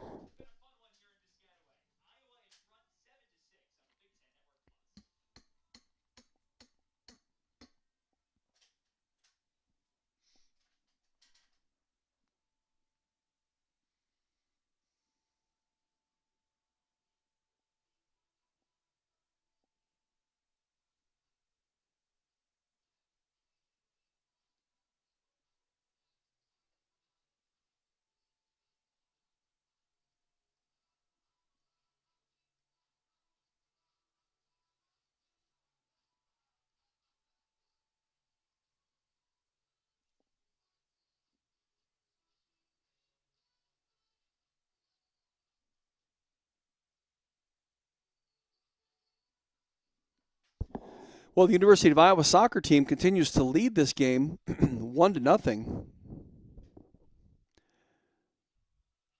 They're in the second half.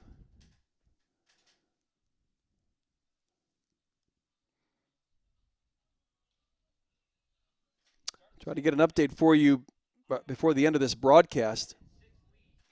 So Iowa goes into the top of the 7th inning, leading this game 7-6. They scored 1 in the 3rd, 4 in the 5th to take a 5-2 lead. They had to withstand 3 runs by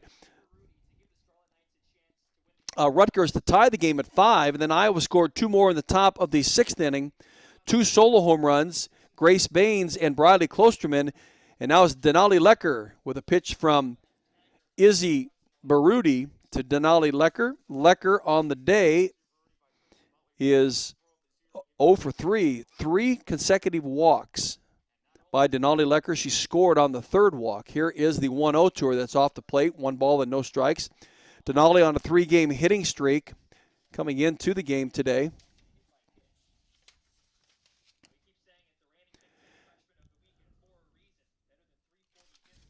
Here is the 2-0 to Denali Lecker, one that's down and in on her, so it's 3 balls and no strike. Lecker is the Big Ten Freshman of the Week for a performance last weekend in the Minnesota series, but I think kind of been all season long because she's had 2 6-hit weekends. Here is the 3-0 to Denali Lecker, and it's ball 4. So she walks to start the top of the 7th inning. And now Zoe Schulte will come on to run for her in the top of the 7th inning. Zoe Schulte has really done a nice job as a pinch runner. She has scored 11 runs. This is her 24th appearance. She has scored 11 runs in all of these base running appearances. She's been in just about every series. In the Minnesota series, she pinch ran in all 3 games, scored in one of them. on a Riley Sheehy single in the 5-4 loss in the fourth game of the Minnesota series. So Burns at the plate for the Hawks. She got on the fielder's choice, an RBI fielder's choice in her last at-bat. Here's the pitch is down and away from her, so it's 2 balls and no strikes. Singled in her last at-bat, an RBI single, and she popped up to third base in her first at-bat. So on the day, she is 1 for 3 with 2 RBIs. And ahead in the count here, 2-0. Zoe Schulte at first base, running for Denali Lecker, who just got on a walk. Now, Kellena Burns, also capable of hitting the long ball, has a couple of home runs this season. She led the team in home runs last year with 5. So very capable of hitting the long ball. She looks at a 3-0 strike. So 3 balls and 1 strike now on the sophomore out of Corona, California, Kellena Burns. The designated player again today. Here's the 3-1 to Kellena. Pitch that's inside, ball 4. So back-to-back walks issued by Baroodi puts Kellena Burns at first. It moves Zoe Schulte, who is running for Denali Lecker, to second base, and Marissa Peak will be the batter. Now, will head coach Renee Gillespie elect to take the bat out of Marissa's hands and have her bunt to sacrifice players forward, or will she let Marissa bat? Because Marissa hit a solo home run in her last at-bat. 1 for 3 on the day.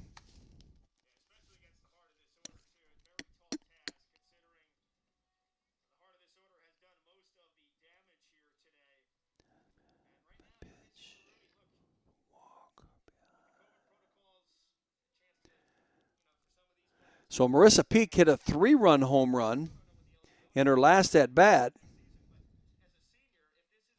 3 RBIs.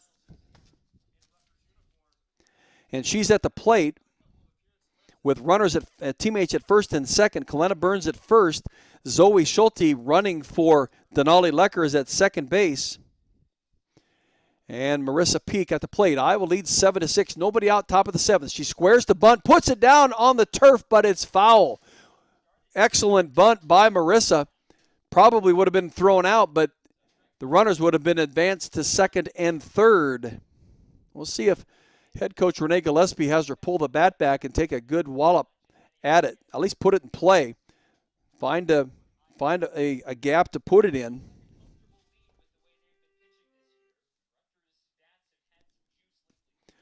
And here is a bunt down the third base line. And they're going to get the runner at first base. That's going to be Marissa Peak on the sacrifice. The third baseman really turned to try to get the force at third, but the play couldn't be made. So 1 out. Runners move up to second and third, and Aaron Carter now is going to come in and bat for Nia Carter. Aaron Carter.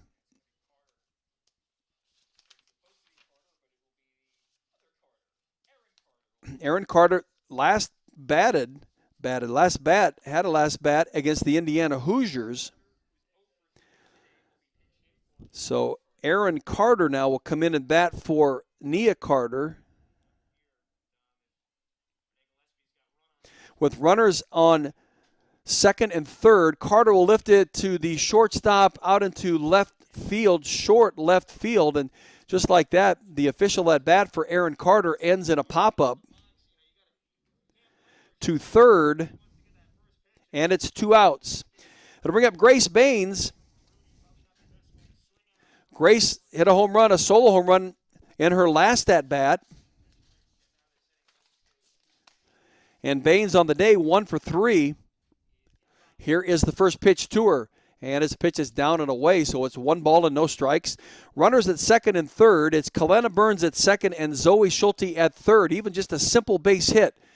Going to give the Hawks really a super chance here to at least take a 2-run lead and a little bit extra cushion going into the bottom of the 7th. Here is the 1-0 that's off the plate. 2 balls and no strikes. So Baroodi may have to come to Grace Baines, and she knows it. Got to throw her a good pitch. They got to get a strike on her. See if Grace is ready. You give this one a ride. Here's the 2-0. Baines and a pitch that she takes a look at, strike one. So 2 balls and 1 strike on the freshman Grace Baines out of Kansas City, Kansas. Again, stroked a solo home run in the top of the 5th inning. The top of the 6th inning. Brody Klosterman also with a solo home run in that inning. Here is the 2-1 that hits her in the left knee. And you can see the disappointing look on the face of Baroodi. So that will load up the bases. And Arely Bogar will come to the plate here in the 7th inning. She stayed in to play second base when she pinch hit for Amber DeSena in the top of the 6th. And she would get on an error. See if she can't get a base hit. Bases are loaded. 2 outs, and it's Arely Bogar at the plate, the senior out of Trophy Club, Texas. Here's the first pitch that she hits out into left field, and it's going. It's gone. Arely Bogar just hits a grand slam home run for the Iowa Hawkeyes. Goodness gracious, and the opposite field. She got a hold of that pitch, gets it up into the wind, but she hit it certainly hard enough for that ball to go out over the left field fence.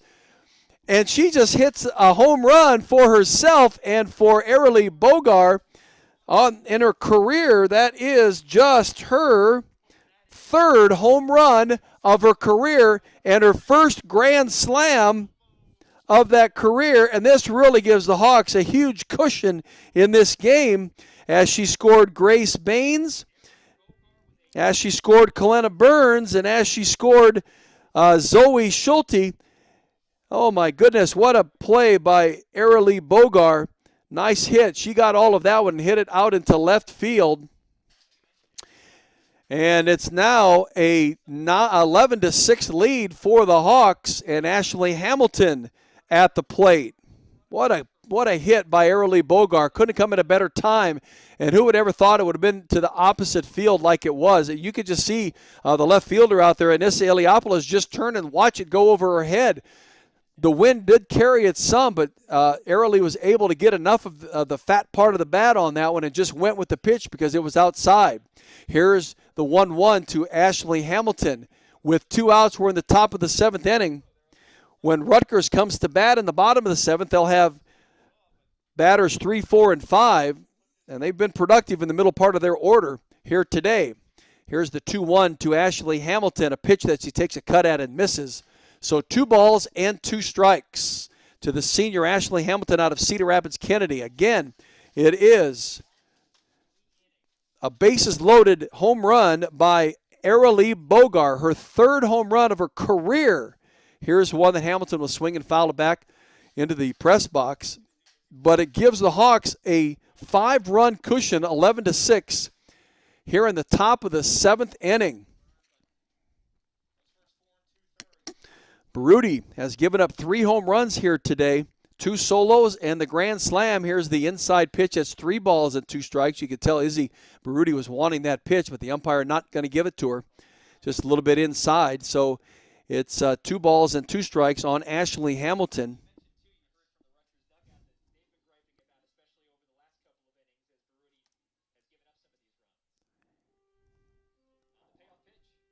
Here's Hamilton. She lifts it out to left field. It's a fair ball, and she will get a long single out of that one. So Ashley Hamilton is on, brings up Riley Klosterman.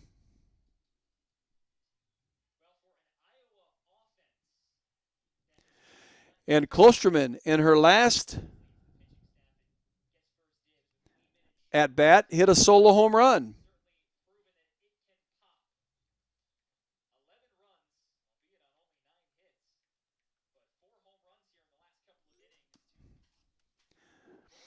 So the Hawks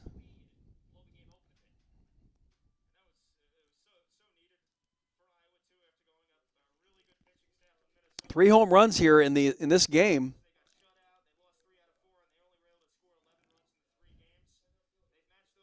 Four home runs in the game. Klosterman with a solo, Peak and Baines with a solo, and now a grand slam hit by Arely Bogar.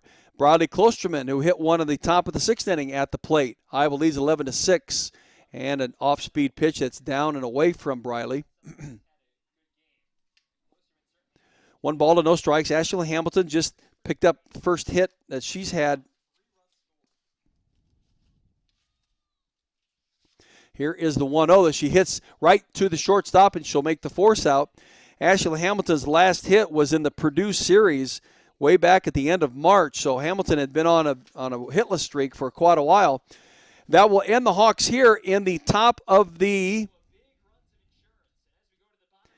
7th inning. Iowa with 4 runs on the grand slam home run hit by Arely Bogar, taking 11-6 lead into the bottom of the 7th inning. But it's not over yet, folks.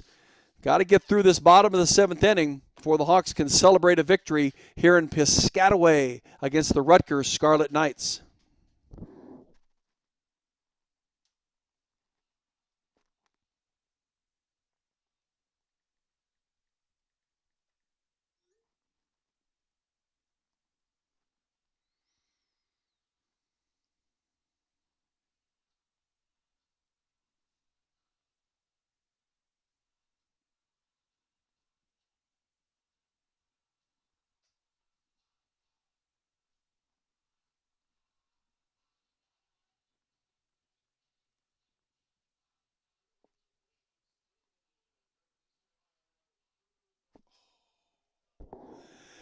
The Iowa soccer team had a 1-0 lead up until the last stages of the soccer game, and UCLA scores 2 goals in the last few minutes to win the game, 2-1. That will end the Iowa soccer team season. But what a season it was for them. 12th in the league in the regular season. They win the Big Ten tournament, go to the NCAA tournament, win their first-round game against Campbell. They do fall to the number 3 and 3rd-ranked UCLA Bruins, 2-1, but they gave it a good go. Congratulations to the Iowa soccer team for their season. So we head into the bottom of the 7th inning, and for the Rutgers Scarlet Knights, they've got to get 5 just to send the game into extra innings and 6 to win. And down on the count is Anissa Iliopoulos.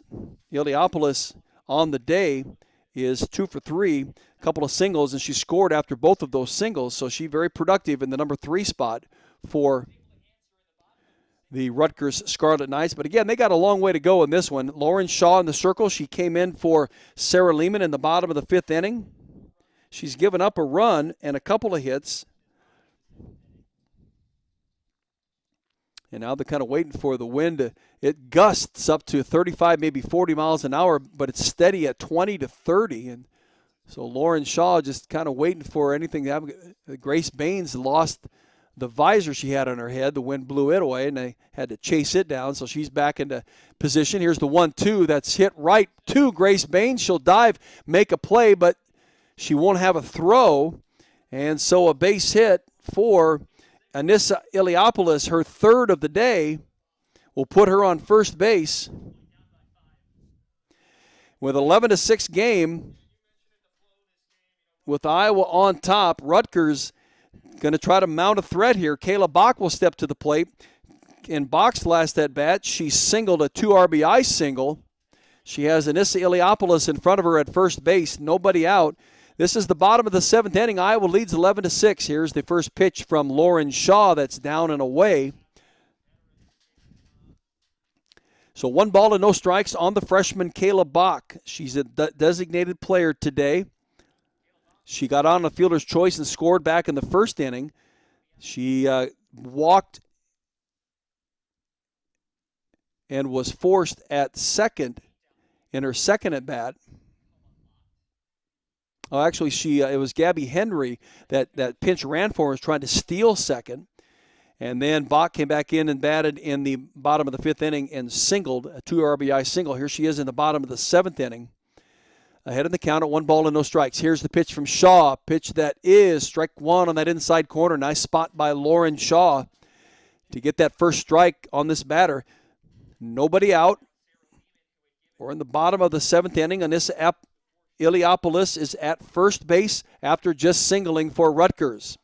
Here is the 1-1 from Lauren Shaw, a pitch that's off the plate, a snap throw down to first base. I'm trying to get Iliopoulos to stray off a little too far. That doesn't happen. But Marissa Peak with a good snap throw down to Denali Leckard will make her think about it the next time. 2 balls and 1 strike on the freshman Bach. Here's the pitch from the left-handed Lauren Shaw. Pitch that's up and in, and it's just a slow dribbler to Ashley Hamilton. Does a great job to scoop and throw. Doesn't have any time at all to stop and throw. She scoops and throws, and that will end this at-bat for Kayla Bach. It does move the runner onto second base, Anissa Iliopoulos, but it does give the Hawks an out here. Again, Rutgers needs 5 runs just to tie the game to send it into extra innings. Iowa picked up its first out, has Payton Linkovich at the plate for Rutgers. She's 1 for 3 on the day. Now a little delay for whatever reason out there in play. Lauren Shaw back in the circle. 11-6 the lead. A grand slam home run hit by Arilee Bogar in the top of the 7th inning. Took the Hawks from a 7-6 lead to an 11-6 lead. And the first pitch is up and away from Payton Linkovich. 1 ball and no strikes. 1 out, bottom of the 7th inning. Runner at second base, Anissa Iliopoulos. The number 5 hitter, Payton Linkovich, at the plate. Third baseman, here's the 1-0 to her. A pitch that's down and in, so it's 2 balls and no strikes.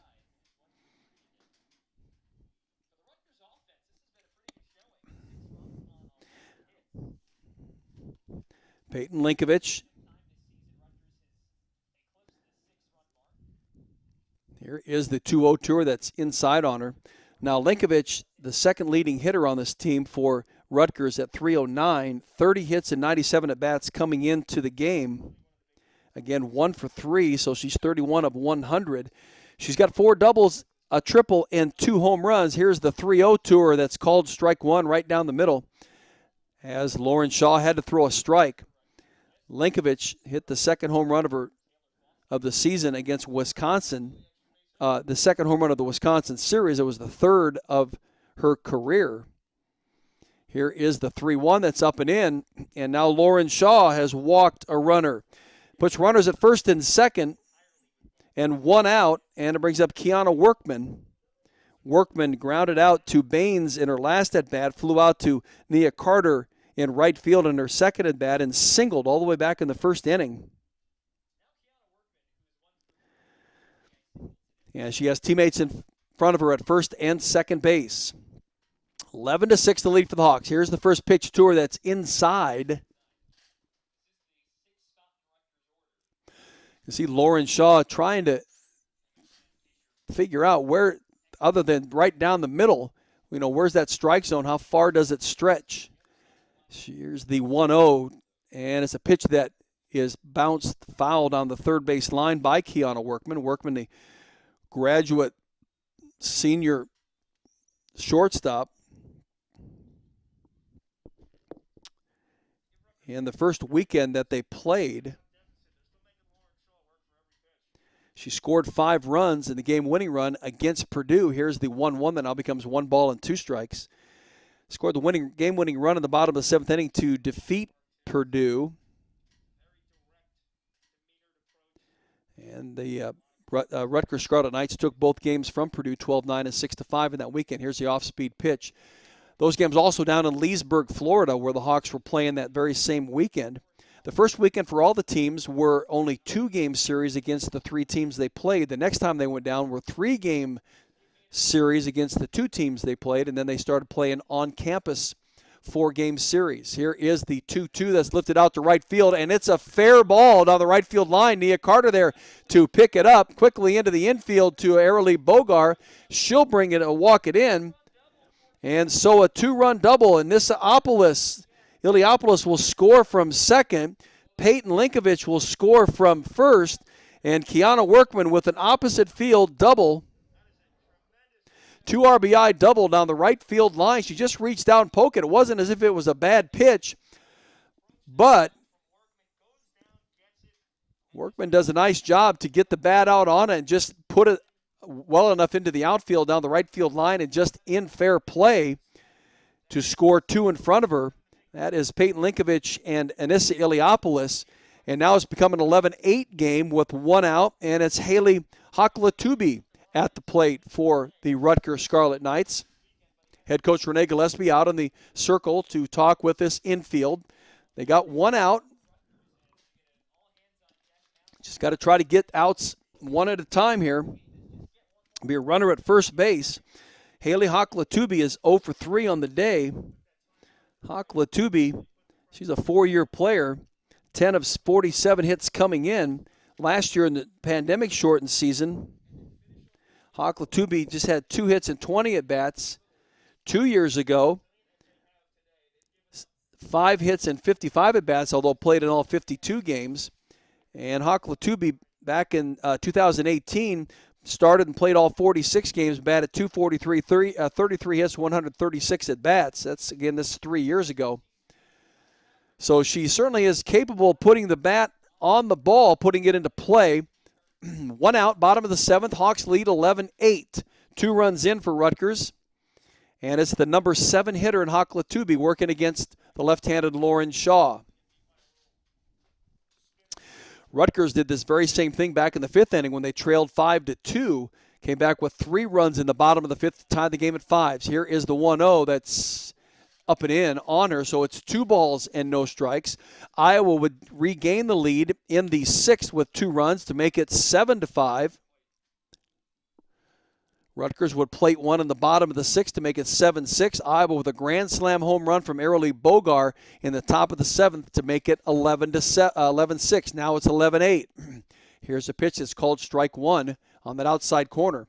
Lauren Shaw in the circle for the Hawks. She came in to relieve Sarah Lehman in the bottom of the 5th inning. There was 1 out and 2 on, and she was able to get the next 2 batters to ground out to end that inning, and she's remained in the game since. Here's the 2-1, and it's a pitch. It's right at Grace Baines. She picks it up on the hop. What a play by Grace Baines, and on to third base to get Kiana Workman going to third base. And that will take the scoring opportunity out at third base. And actually, it's Avery Guy in play in third base for Ashley Hamilton. Avery Guy has come in to play third base.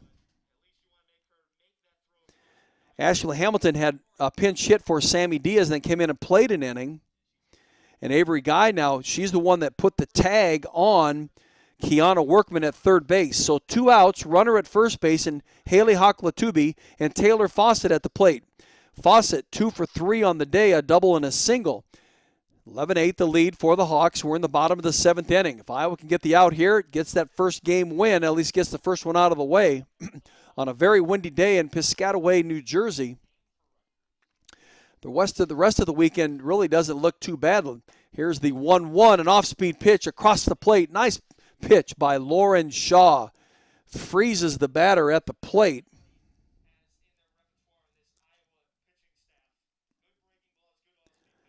We'll see what's going on in Piscataway. Here is the 1-2. It's an off-speed pitch. It's now 2 balls and 2 strikes. It's actually got a high wind warning until tomorrow morning at 4. Northwest winds 25 to 35. Gusts of 50 to 60 mile per hour are expected. Well, nothing to play with. Here's the 2-2 that's outside. 3 balls and 2 strikes. Certainly don't want to give up anything here. Tomorrow in Piscataway, 67 degrees expected. Sunday, 82 degrees, but 67 tomorrow. But the wind's about 10 to 20 tomorrow. Not nearly as strong as they are today, but still a little bit brisk. Here's the 3-2 that Fawcett gets around on and rips it fouled on the third baseline. Runner at first base is Haley Haklatoubi. At the plate is Taylor Fawcett. 2 outs. We're in the bottom of the 7th inning. Iowa leads this game 11-8. Grand slam home run by Arilee Bogar in the top of the 7th inning Gave the Hawks the 11-6 lead. Rutgers has come back with 2 here in the bottom of the 8th. Here is the 3-2, a little blue pit to Lauren Shaw. She picks it up but cannot get Iliopoulos at first. She got enough backspin on that hit that it rolled away from Lauren Shaw and towards the catcher, and neither could really pick it up and do anything with it. So the infield single.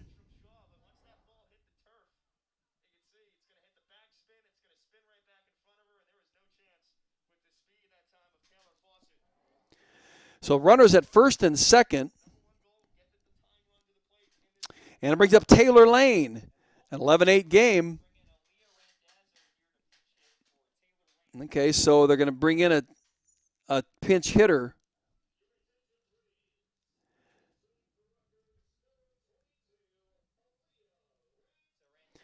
So a pinch hitter coming in for Lane, Aaliyah Randazzo will pinch hit for Taylor Lane in the bottom of the 7th inning. Randazzo, a .250 hitter. She started only 2 games all season. This is her 23rd appearance, though. She has 3 hits and 12 at-bats, no extra base hits. She has scored 2 runs. And Randazzo is a sophomore out of Atlantic Highlands, New Jersey. Iowa leads this game 11-8. Bases, runners on first and second. Taylor Fawcett at first. Haley Iliopoulos at second. And it's Aaliyah Randazzo at the plate working against Lauren Shaw. Here's the first pitch to Randazzo off the plate. 1 ball, no strikes.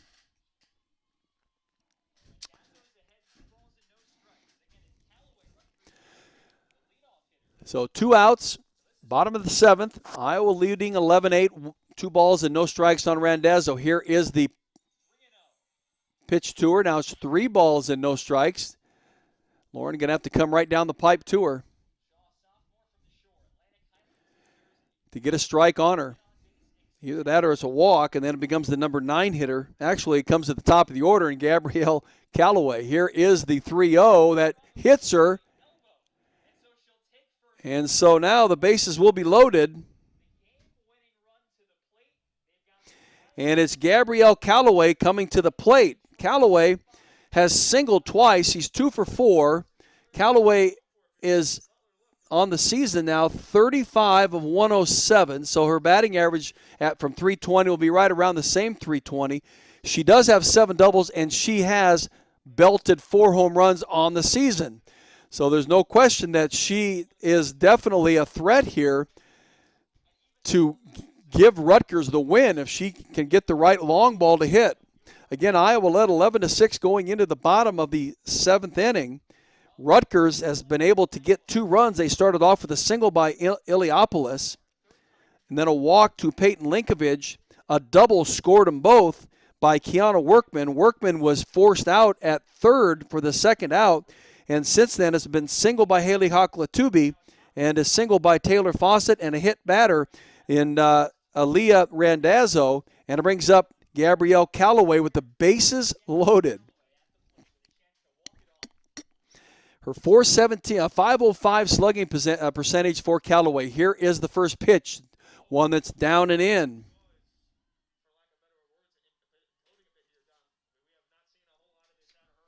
One ball and no strikes now on Gabrielle Callaway. Lauren Shaw, the left-handed senior for the Hawks in the circle. She relieved Sarah Lehman back in the bottom of the 5th inning. 1-0. Here's the pitch to Callaway. A pitch that she hits on the ground. Arely Bogarts touches second base, and that will end the game. For as intense as this game has become, at this point, a play as simple as that to end it really relieves all of that pain. So Rutgers gets 2 here in the bottom of the 7th inning to make it an 11-8 ball game, and that's where we'll stop. Rutgers with 8 runs, 12 hits, and an error. Iowa with 11 runs on 9 hits, 4 home runs, and 2 errors. But Iowa gets the win 11-8. Lauren Shaw will get the win. I won't have the box score for you by the end of this broadcast, but I do want to tell you that tomorrow's doubleheader, the Hawks and the Scarlet Knights begins at noon. So I'll be talking to you a little bit before the noon hour tomorrow, and game number 2 tomorrow, the doubleheader, will be approximately 3 o'clock or 1/2 hour after the end of the first game tomorrow. And then Sunday, folks, mark your calendar, set your time, and make yourself a note that Sunday's game is at 10:30 Sunday morning. It was scheduled for noon, but they're moving it to 10:30 Sunday morning between Iowa and the Rutgers Scarlet Knights. Iowa takes game number 1 in the 4-game series, 11-8, goes to 17-16 on the season, and Rutgers falls to 7-26.